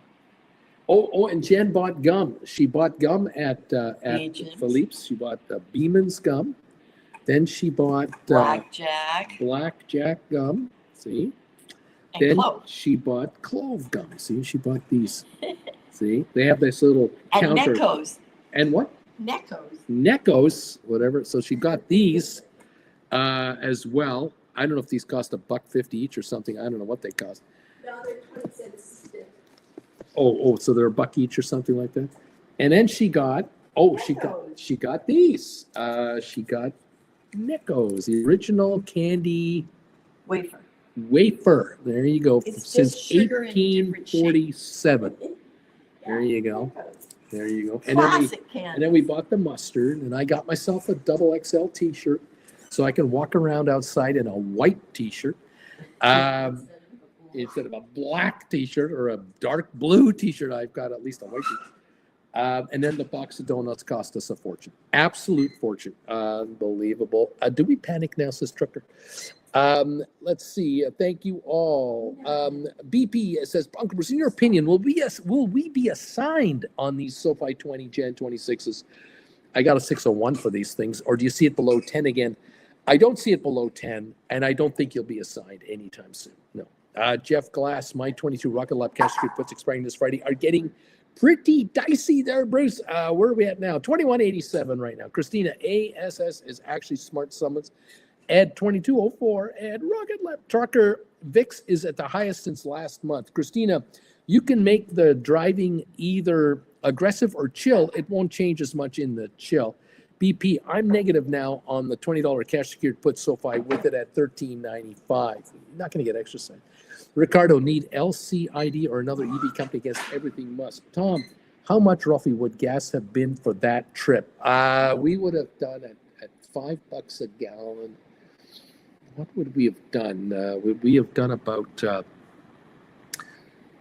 maybe $50 in gas? Probably about $50 in gas instead of 10 in electricity. At 2190 on Rocket Lab, when should we roll Uncle B? Not now, just relax, nothing, chill. I'm in favor of the full on Tesla boycott. Elon can go to Mars yesterday. There you go. I the car I haven't got a problem with. The guy, okay, he's the guy, but the vehicle, the technology, I love it. I love it. The rest of the auto business is so behind this guy. Tesla drivers are happy people in Southern California. When you can pay a fifth of what it costs for gasoline, there are people driving Land Rovers and Paneras, Porsches, and they're driving, Cadillac Escalades, and they're getting 15, 18 miles to the gallon, stop and go traffic. If that, they're behemoths. They don't have the power. They don't have the acceleration.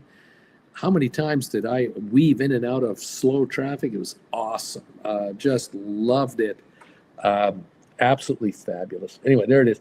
I need the bumper sticker that says, I bought this before I knew Elon was nuts. There you go. There you go. We're down 36 on the Dow. SoFi down 76 to 1392. We got ASTS down 216. We got Rocket Lab down $1.46 at 2209. GameStop down 106. AI down 195. Supermicro down $4. Nvidia down $2. Tesla down 1068. Not too worried about it. Really not. And Netflix down 13. Facebook is down 1578. That's Meta. Amazon down 267, AMD down 236, Unity down 170, Enphase up 47 cents, Pfizer down a 5, IBM down 77, HPQ up a quarter, Home Depot down 237, Vanik Semiconductors down $4, Goldman Sachs down $8, Boeing is up $1, Target down 33, JP Morgan down 446, Walmart down 163 to $93. Wall Street can't understand why don't all the retail saps buy up Walmart on this dip? They don't understand. The stock was 100 something, now it's 93. Why won't they buy it on this dip? Well, maybe because Walmart is still trading at 38.6 times earnings, and their earnings are going down this quarter coming up. So it's not trading at 38 times earnings. If you take future earnings, maybe they're trading at 45 times actual future earnings. Why would you buy Walmart at these prices? You want to buy Walmart at $60. That's maybe why the street isn't jumping in and blindly following Wall Street's stupid recommendation to buy Walmart. Ridiculous. For the first time, Amazon made more than Walmart. Well, there you go. Isn't that something? Isn't that interesting? Anyway, Dow's down 11.8 and Rocket Lab 2238. Still down 117. The low on Rocket Lab was 2172. So it's bounced back already 60 cents from the lows already on your Rocket Lab. I'm not worried about Rocket Lab. I really don't. I wouldn't be surprised if it's at 23 to 25 the rest of this week. I would not be worried about it. It's not leading the market lower. It's just going along with it. What can I say? Thank you, everybody. Mr. Jonathan, Grand Rising, Uncle Bruce, and Bagel Gang, good idea to write call credit spreads, 15, 20 cent bar stock while market's dipping, or wait for the dust to settle. Absolutely right, call credit spreads. Absolutely. This is your chance to take easy money off of this market, especially with stocks trading at 35 to 150 times PE multiples. Oh yeah, call credit spreads is where you want to be. Jeff Glass, since the guy's inauguration, I made about 1,500 in realized profits on option premiums, but now my account has lost 20% of its value. One, BIL just chilling, laughing out loud, Bruce. I love this game. Jeff, we canceled our Amazon account. Boycott. Oh, there you go. Okay, whatever you want. We got us a bagel, kids. Does the market go up now because I've got a sesame seed bagel with grape jelly on it? The Dow's up 20 points just on me anticipating me eating my first bite of this thing. Oh my gosh, you gotta love this. Mm, mm, mm, mm, mm, mm, mm. Oh yeah. Giddy up. Headline from Starbucks. They're going to cut 1,100 jobs for their turnaround. Okay. Good luck with that. Rockefeller, 22.37. Getting better. Because they're closing locations or because they're just cutting down on staff? Probably combination. You're probably, but you know what I think this is? Every year, I bet you 2,000 people leave Starbucks because they retire. They just age out. They're just not going to replace as many. That's all. This isn't a serious cut. Better jobs. Maybe a better job. But even the corporate office.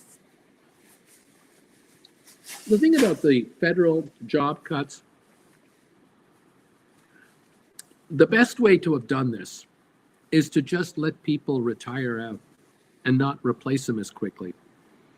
For 4 years in a row, the Trump administration could have cut the workforce of the federal government by 15% by letting people retire naturally and have targeted cuts where you have targeted buyouts. Systematically, calmly, professionally done. But nope, no. We need the headlines. We have to show merciless job cuts with these overpaid people.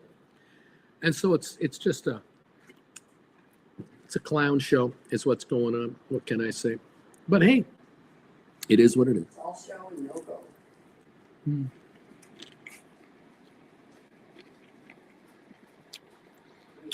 VIJ. I got a March 15 put spread at 656.60. Looks like it'll be breached. Should I roll or what? On what? Go by the price. What's the symbol of this thing? The price is Oh.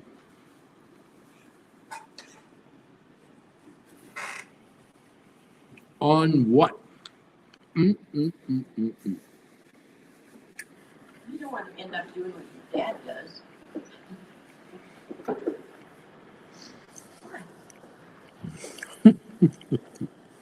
Are you talking Meta? Like, I don't know. Meta 670. And you got to put spread. What have I been telling you to do? Call credit spread. We got down to 664. We're back to 670 right now. Trucker Tech, Uncle Bruce. One of the news stories on Rocket Lab talked about Black Sky, BKSY. Could you look into Black Sky for us bagel members? All right, I'll look into it.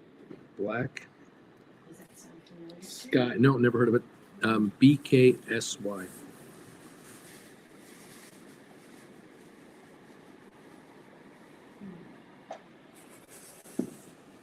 There we go. Thank you, Trucker Tech.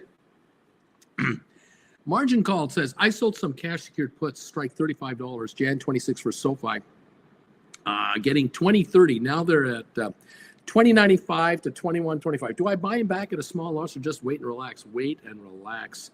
Take the interest and just relax. JJ, it's called attrition, Uncle Bruce. That's right. Oh, on Meta, yes, I have a put spread on Meta, 646.50 for March 15th. There you go, 646.50 on Meta. Okay, it's 671 right now. I think you're doing just fine. Christina, that's toasty, Bruce. Do people retire from Starbucks? Again, I'm thinking this is a corporate layoff. I don't think this is the store people layoff. That's not where that's going to happen.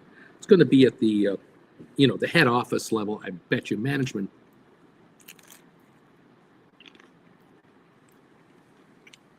That's what I'm guessing. Okay. The Dow is back up 77. Welcome to Volatility Central. Okay. SoFi down 49, ASTS down 130, and Rocket Lab only down 92 now to 2263. Up it goes again. I think Rocket Lab has gained 90 cents back from its loss. So half the loss has already come the other way. 2271. It's come back almost a full dollar on Rocket Lab. Okay. Looks like the bagel stopped the bleeding. Jeff Glass, neat, Splair, wellness break, 15 minutes, vaping and trading. Let's rock. Christina, they are offering a retire early incentive. If you go, you'll get paid until September, but here's the catch. The position goes away, so a person that takes it can't interfere, will affect that spot. Okay. Well, for some folks, they might want to become full-time option writers. Welcome to the show. Welcome to the party. We'll see what happens. GameStop's only down 59. AI is 2680 and SMCI 264 lower at the moment. I think the market's bouncing up a bit. We're still down 120 on NASDAQ, but that's only 2/3 of a percentage point, not 1%. And S&P is only down 1/5 of a point. The Dow is up 1/8 of a percentage point at the moment.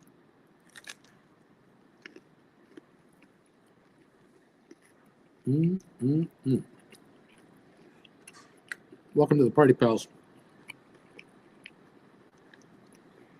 Oh, yeah. The Super Micro got down to 50.26. It's now 53.52. So there's a definite bounce up again. Okay. All right. Welcome to the party, everybody. Nice to have you here. 54-point gain on the Dow, 12-point loss on S&P, 135 on the NASDAQ. Oil up 26 cents.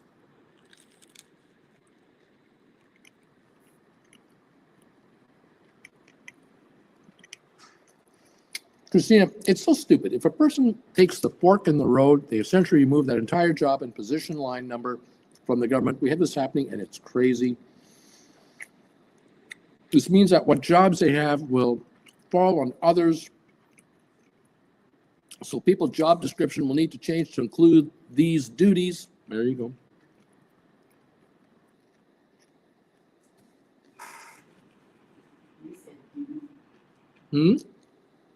You said duty. You said duty. I think you said duty. We're all 12-year-old.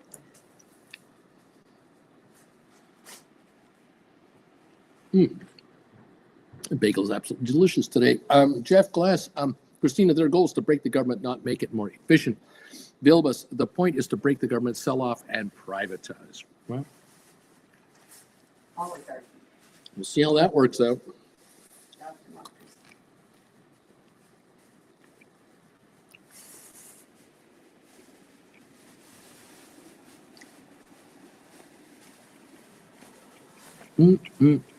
Welcome all to the program. Great to have you here.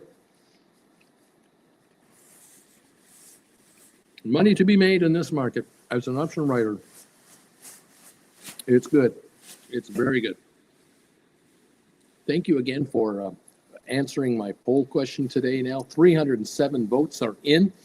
And thank you for the thumbs up so far, everybody. We now are at 197 thumbs up. So you guys are incredible. Thank you.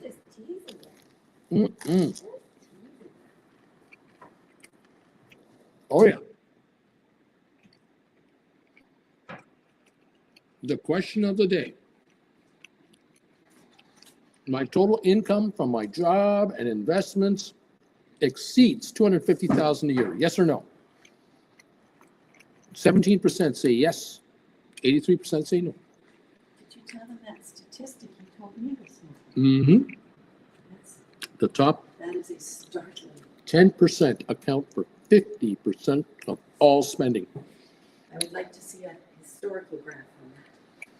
Well, That would be interesting. I will tell you this, that between September 23 and 24, the high earners increased their spending by 12%. The rest, 90%, decreased their spending. Wow. And in the last 4 years, the top 10% of the earners spent 58% more money than before, and the bottom 90% only spent 25% more, where inflation was 21%. Okay. So the bottom 90 are 4% ahead on inflation. The top 10 are 37% ahead of inflation in the last 4 years. Amazing. You cannot live without your foundation. Amazing. 200 thumbs up. Thank you, everybody. 200 on the nose. 311 responders on the poll question today. Thank you, everybody.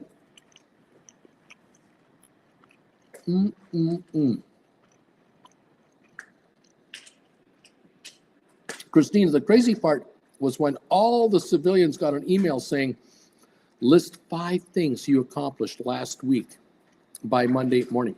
Yeah.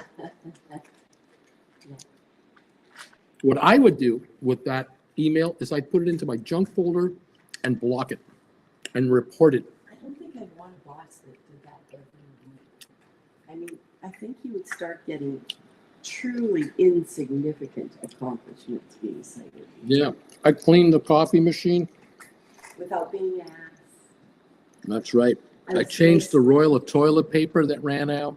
I was nice to my fellow employees without being asked. I Exactly. didn't try to kill anybody.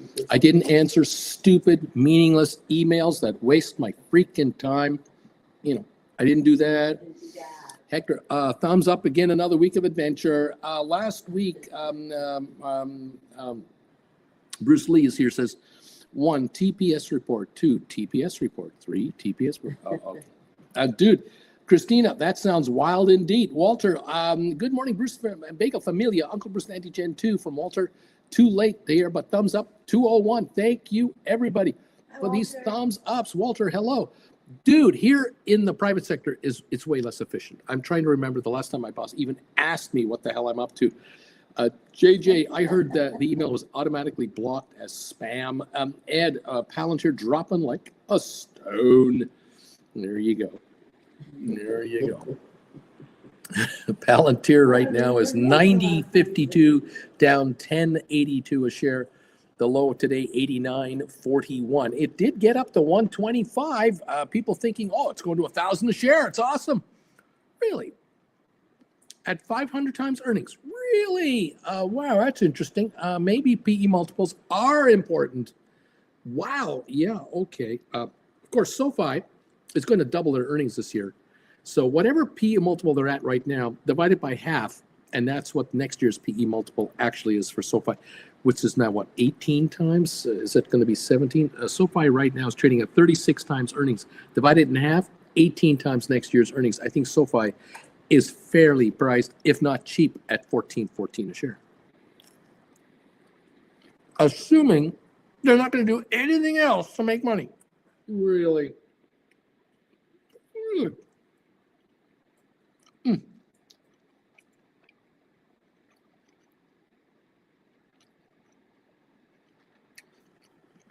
Jeff Glass says, one of my friends, this is a National Park Service Ranger, NPS. He responded to the email. Number 1, didn't vote for Elon on Monday. Number 2, didn't vote for Elon on Tuesday. 3, didn't vote for Elon on Wednesday. 4, didn't vote for Elon on Thursday. Jeff, you get it, right? You get the pattern. JJ, right Palantir cash secured puts? Or right call credit spreads on Palantir at 110, 120?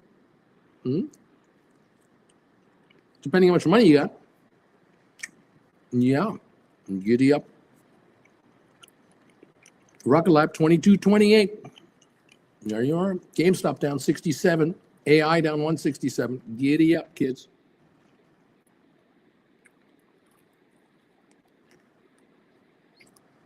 You could write cash to good puts on Palantir. I would look into 70s, 75s. Can you get a massive premium for that? Maybe write a Jan 26 expiry Palantir. Get a massive percentage return to offer to buy the stock back in the 50s. Can you do that? Lorraine, good morning. Good morning, Lorraine. Morning, Lorraine. Christina can't. You were then told you must answer this. Then today we got an email that says, hold off on answering that email. These poor civilians in the government never thought I'd see the uniformed have it better right now. Lorraine, number 205. Welcome, Lorraine, to the show. Jen is here saying hi to you. Great to have you with us. Welcome, all of you.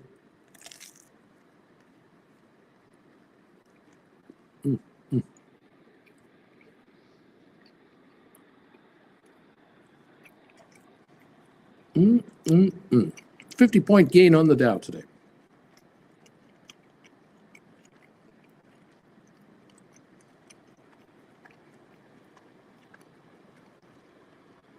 Well, I've eaten my bagel. It's been relatively okay so far. Christina says to Lorraine, how are you doing? I'm thinking of you as you navigate New York and all the things you have to do. Love to you. I think Lorraine's mom passed away last week. Oh, I'm sorry to hear that. I don't care how old you are. It's not nice when your mom passes. We are with you. No question about it. We love you, Lorraine. You hang in there. No, my mom was 1995. Yeah. Can't believe it was that long ago. Yeah, Jen's mom passed away in 95. But on good days, I can talk about it. On bad days, I just get weepy. There you go. Yeah, it is what it is. As we get older, we say goodbye to people, and that is father time, whether we like it or not. Splair, I'm wishing you all a relaxed day. Thanks, Splair. 205 thumbs up, the amount I had today as a leftover. Thank you, buddy. Splair, thumbs ups, rock and roll, buddy. Fabulous. Thank you, all of you, for being here today. This has been great. I've been enjoying your company. And like I say, we're going to see this whipsaw action. We had the dead cat bounce. We were up 300 points in the pre-market. We were down 70, 80 points. Now we're up 44. So welcome to, the market trying to figure itself out. Is this really a dip worth buying, or is this a dip with a slight recovery giving you a shot out before we go lower? What's going to happen exactly? We're up just 28 on the Dow. We're down 11, 12 on S&P. We're down 155 on NASDAQ. So NASDAQ is telling me one thing. The Dow is telling me another. Yeah. Yeah, the NASDAQ 100 is definitely off 0.8%. Lorraine, I'm fine. Christina, leaving in a few days. I'm hearing about the power grab with the emails. There you go. Right on, Lorraine. SoFi 1404 right now. ASTS 2675. Rocket Lab 2206. GameStop 2566. AI 2672. SMCI Supermicro 5222 at the moment as we're watching this market go through its gyrations, and we'll see just where it wants to end up. It is what it is, and it's nothing personal. It's just the market, kids, making its moves. The Dow now just up 8, so we're beginning to reflect a little more of what the NASDAQ is doing, down 170. We'll see. We'll see. MicroStrategy snaps up more Bitcoin, apparently. Interesting. I don't know if that means anything to anybody. 94,300 on Bitcoin, still down $1,500 today. That's the deal. The VIX is up 0.54 to 1875. That's about $3 higher than a couple days ago. Gold is at $2,952. Elon and the president are going to Fort Knox to make sure it's still there. I'm sure the world will be relieved to find that gold is still in Fort Knox. Great. Lorraine, I'm fine. Christina, oh yes, very much. These are my people. No, they are my people. I had today zero something. I don't know what this means. Anyway, Vilbus, it's wild to me that anyone thinks Elon, the richest man on the planet, who wants to be the first trillionaire, has any interest in bettering the lives of average Americans. Lorraine, Christina, I have an apartment in the heart of Manhattan, 4 blocks from Madison Square. I met Uncle Bruce over there. And we got our cups from her. Christina, both my parents passed away in the early 2000s. I understand. I was a teen. There you go. Yeah, well, it is what it is. Splair and Just Cash, I had to hand something along to broker cash. Oh, dude, just shy of 500,000 Bitcoin at an average cost of 66,000 per Bitcoin. Bitcoin today, 94,000. Way to go, dude. You're into it. More power to you. I'm avoiding it. That is the MSTR details above, apparently. They just have 500,000 Bitcoin at an average cost of 66,000 per. Oh, of course, it's not dude that owns it. It's MSTR. Oh, okay, thank you. Fascinating, isn't it? Absolutely fascinating. What will GameStop do? Is there something going on with GameStop and MSTR? I don't know. Will GameStop now take this opportunity to buy 10% of SoFi while it's at $14 a share? And only spend $1.4 billion to get 10% of SoFi, rather than at $16 is $1.6 billion. Is this the time? What? How? When? Where? I wish I could say. I don't know. Christina going, I thought you owned that much. Dude, I thought you owned $500,000 worth. In any event, here we are. Thank you again for answering my question today about, are you making $250,000 or more in your household? How are you guys doing over there? At the moment, the total number of people responding to that question, 328. I thank you for that. 17% say, yep, we make $250,000 a year in this household or more. 83% say, nope, not yet, but we're working on it. Giddy up. We have over 200 thumbs ups now for the show. Thank you for that very, very much, everybody. Appreciate this. Great way to start the week. 210 thumbs up so far today. And those of you on the rerun, come on in there and help us out with a thumbs up as well. This is very much appreciated, everybody. Thank you, everyone, for coming through for us. As we continue to follow this market and attempt to figure out the direction it wants to go. As option writers, you don't have to guess. You can just take your positions and enjoy shrinkage. If you write the right contracts, let them die and just get rich from shrinkage. Beautiful. Thank you all so very much for your participation in this market with us today. It has been a slice being with you here. There we are. At the moment, it's mostly red. Apple's up 185. Google's up 70 cents. But other than that, not much else going up. Pfizer's up 9 cents. HPQ up 38. And Enphase is up 29 cents. But other than that, it's a red day. We'll see how long this lasts, how far it goes, how deep is it going to be. Yeah,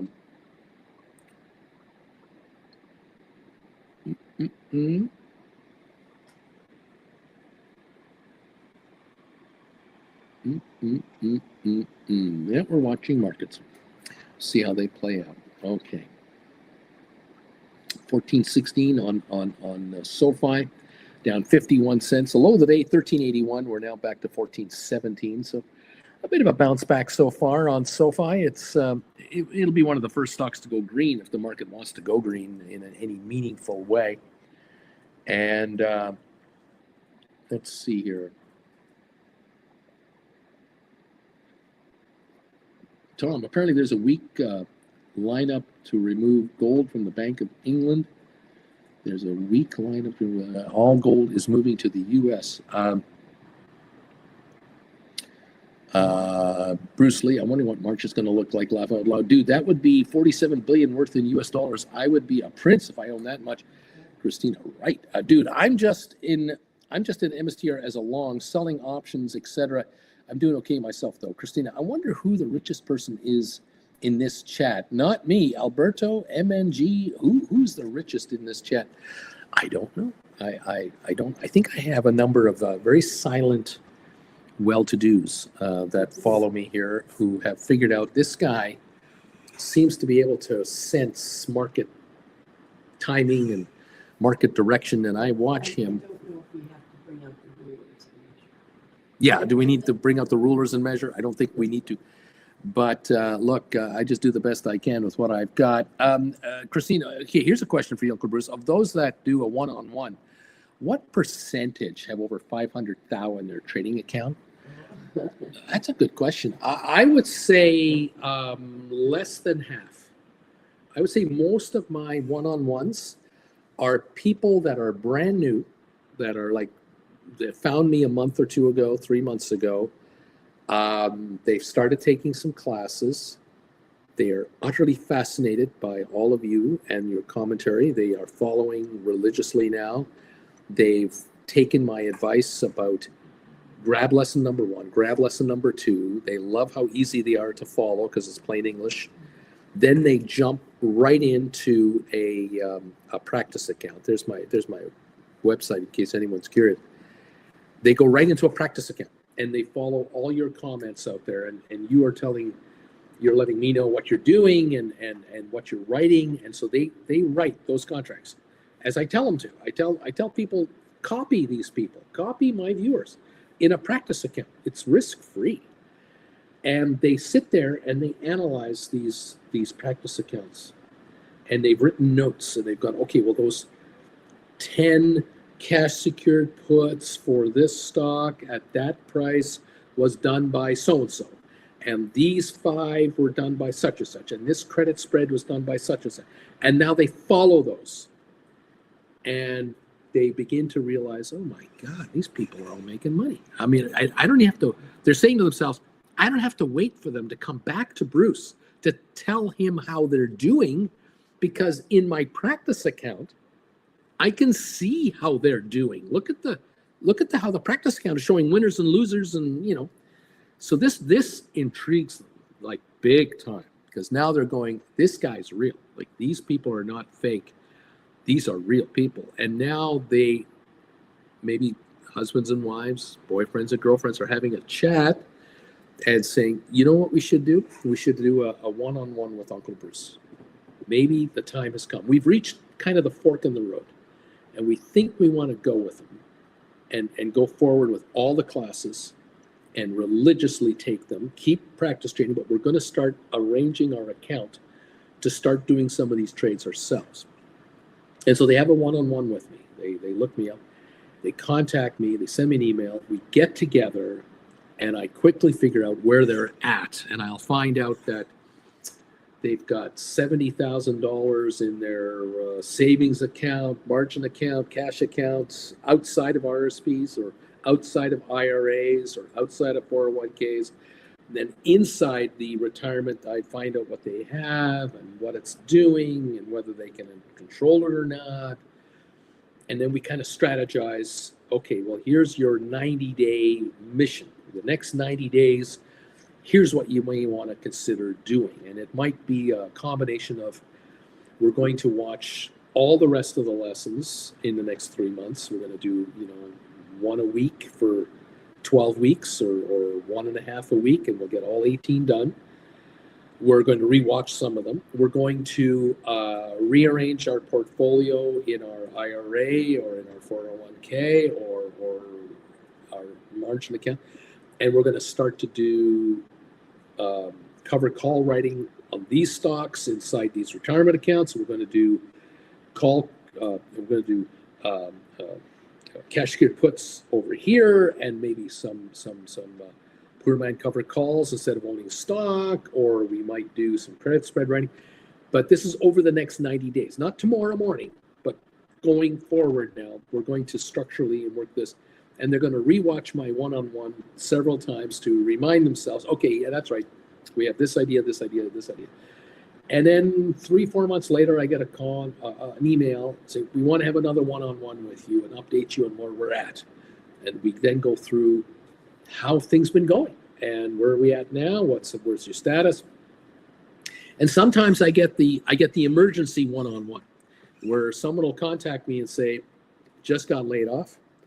I've just accepted a buyout. I got to talk to you. And so now I have that chat, and that is a chat that is a $1 million chat or a $700,000 chat or a $300,000 chat. I don't know.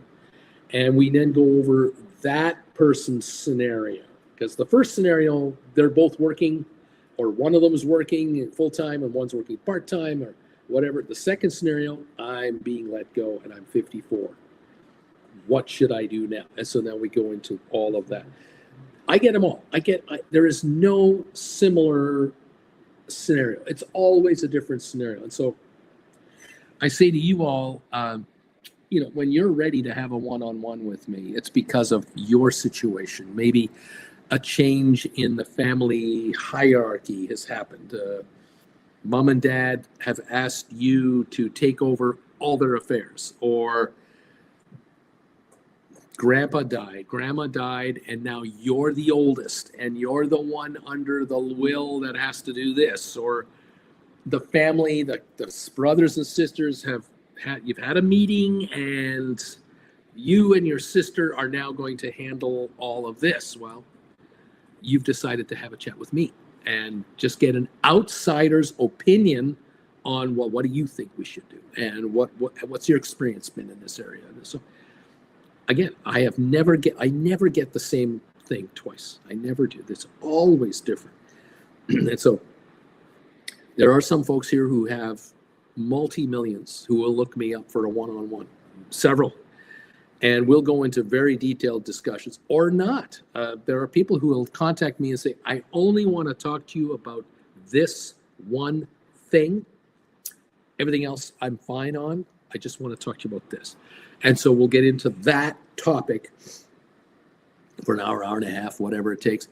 We'll get it done. So whenever you're ready and whatever your circumstances are, if you would like to have a one-on-one with me, just look me up, send me a private email, and we'll set you up with that. Otherwise, grab these classes while they're available, take them, learn the option writing game, start with practice accounts, risk-free. Do that for a month, a week, a year, whatever you're comfortable with.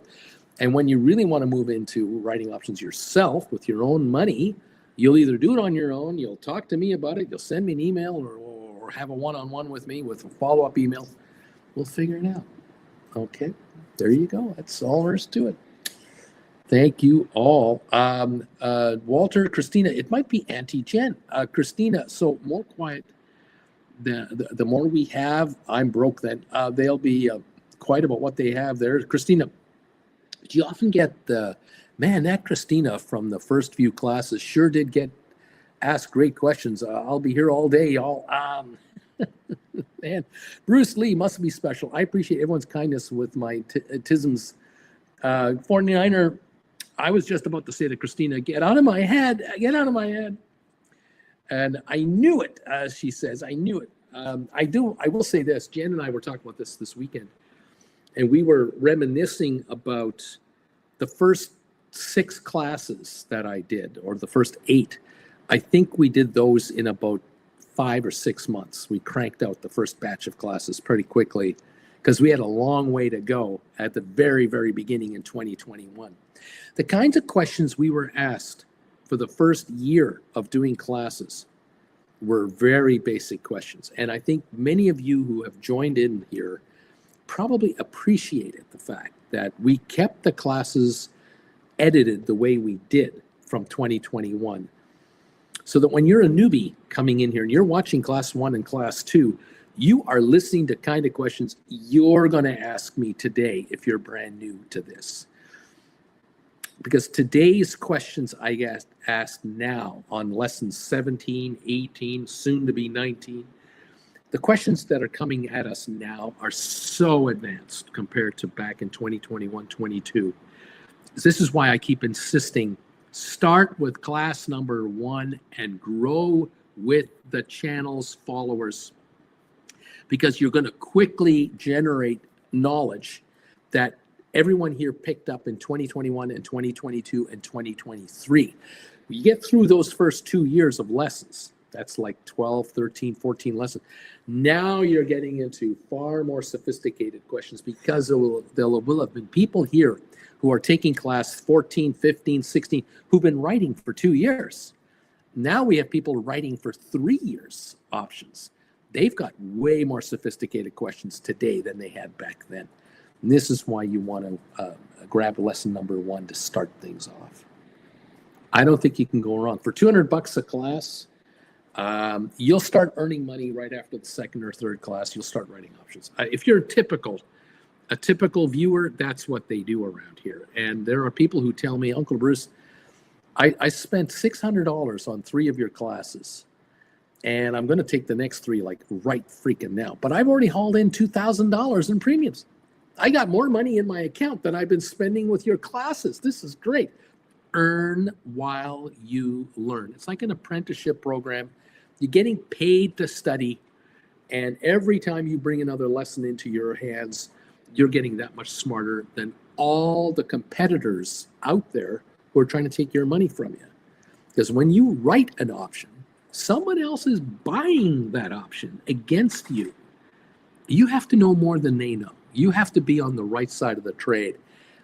Take the lessons to get the knowledge and get the experience. That's the point. Anyway. Thank you, dude. It's true. Christina is always asking questions, loving it.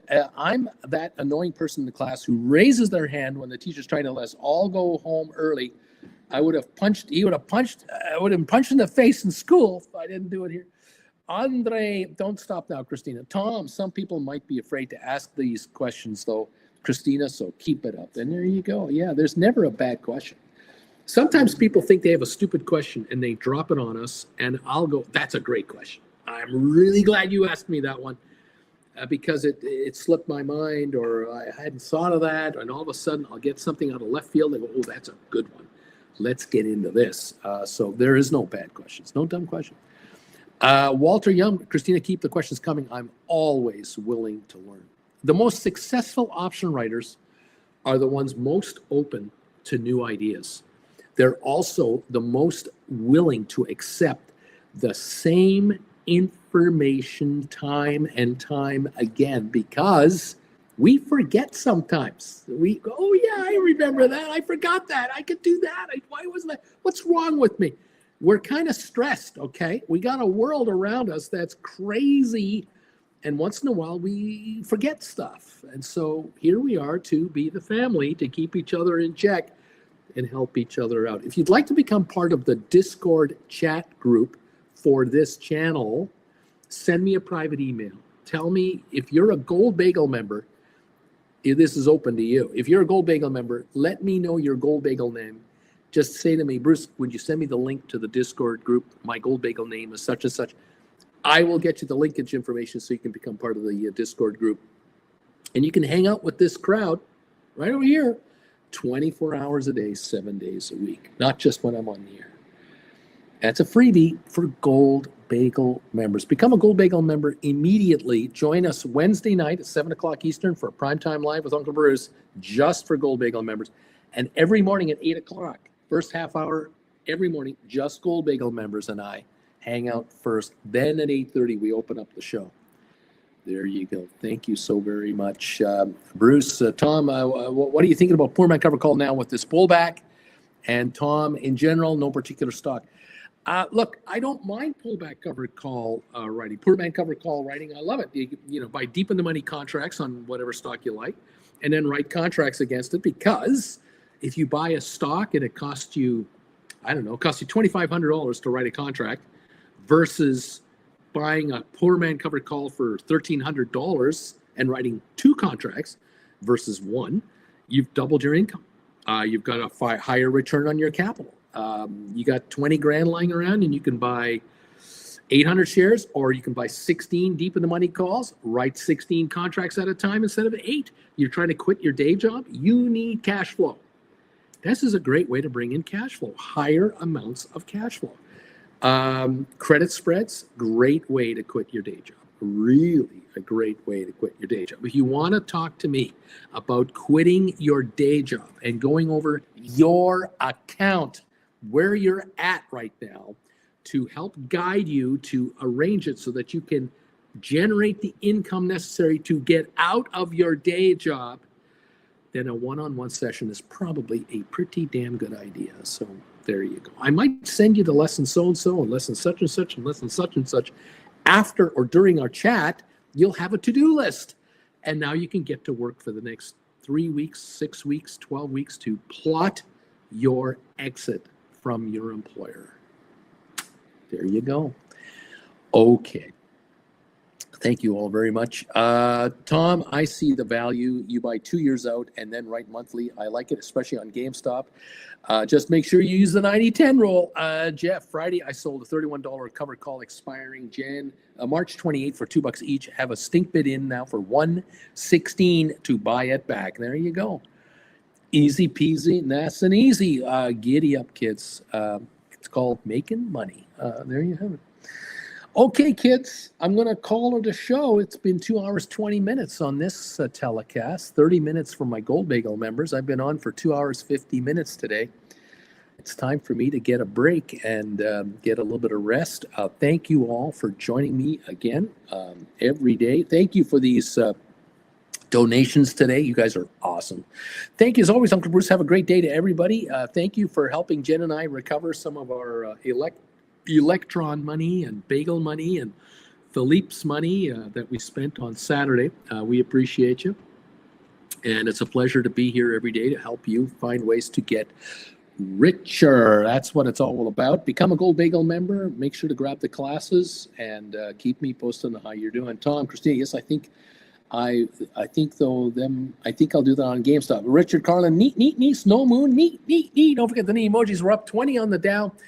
SoFi is 1408, ASTS 2712, Rocket Lab 2193, GameStop is at 2566, AI 2648, and SMCI 5218. Charlie, neat. Don't forget, call credit spreads. That's where you want to be. Nice, out of the money. Easy peasy, nice and easy. Bruce Lee, thank you. Christina, okay. Team class is out. Class is out, everybody. No more questions. Brian, thank you. Uncle B, thank you. Christina and everyone who's been here. Larry, have a good one. Great afternoon to you. And thank you, Larry, for hitting the bells. Everyone out there, please get richer today. Juan, keep it going, buddy. I know you are. I'm loving it, guys. We'll keep an eye on the market from out here. And we'll keep each other posted on where we're at. Okay, everybody? Thank you again. As always, it is Jen and Uncle Bruce going to say goodbye to you in 3, 2, 1. Bye.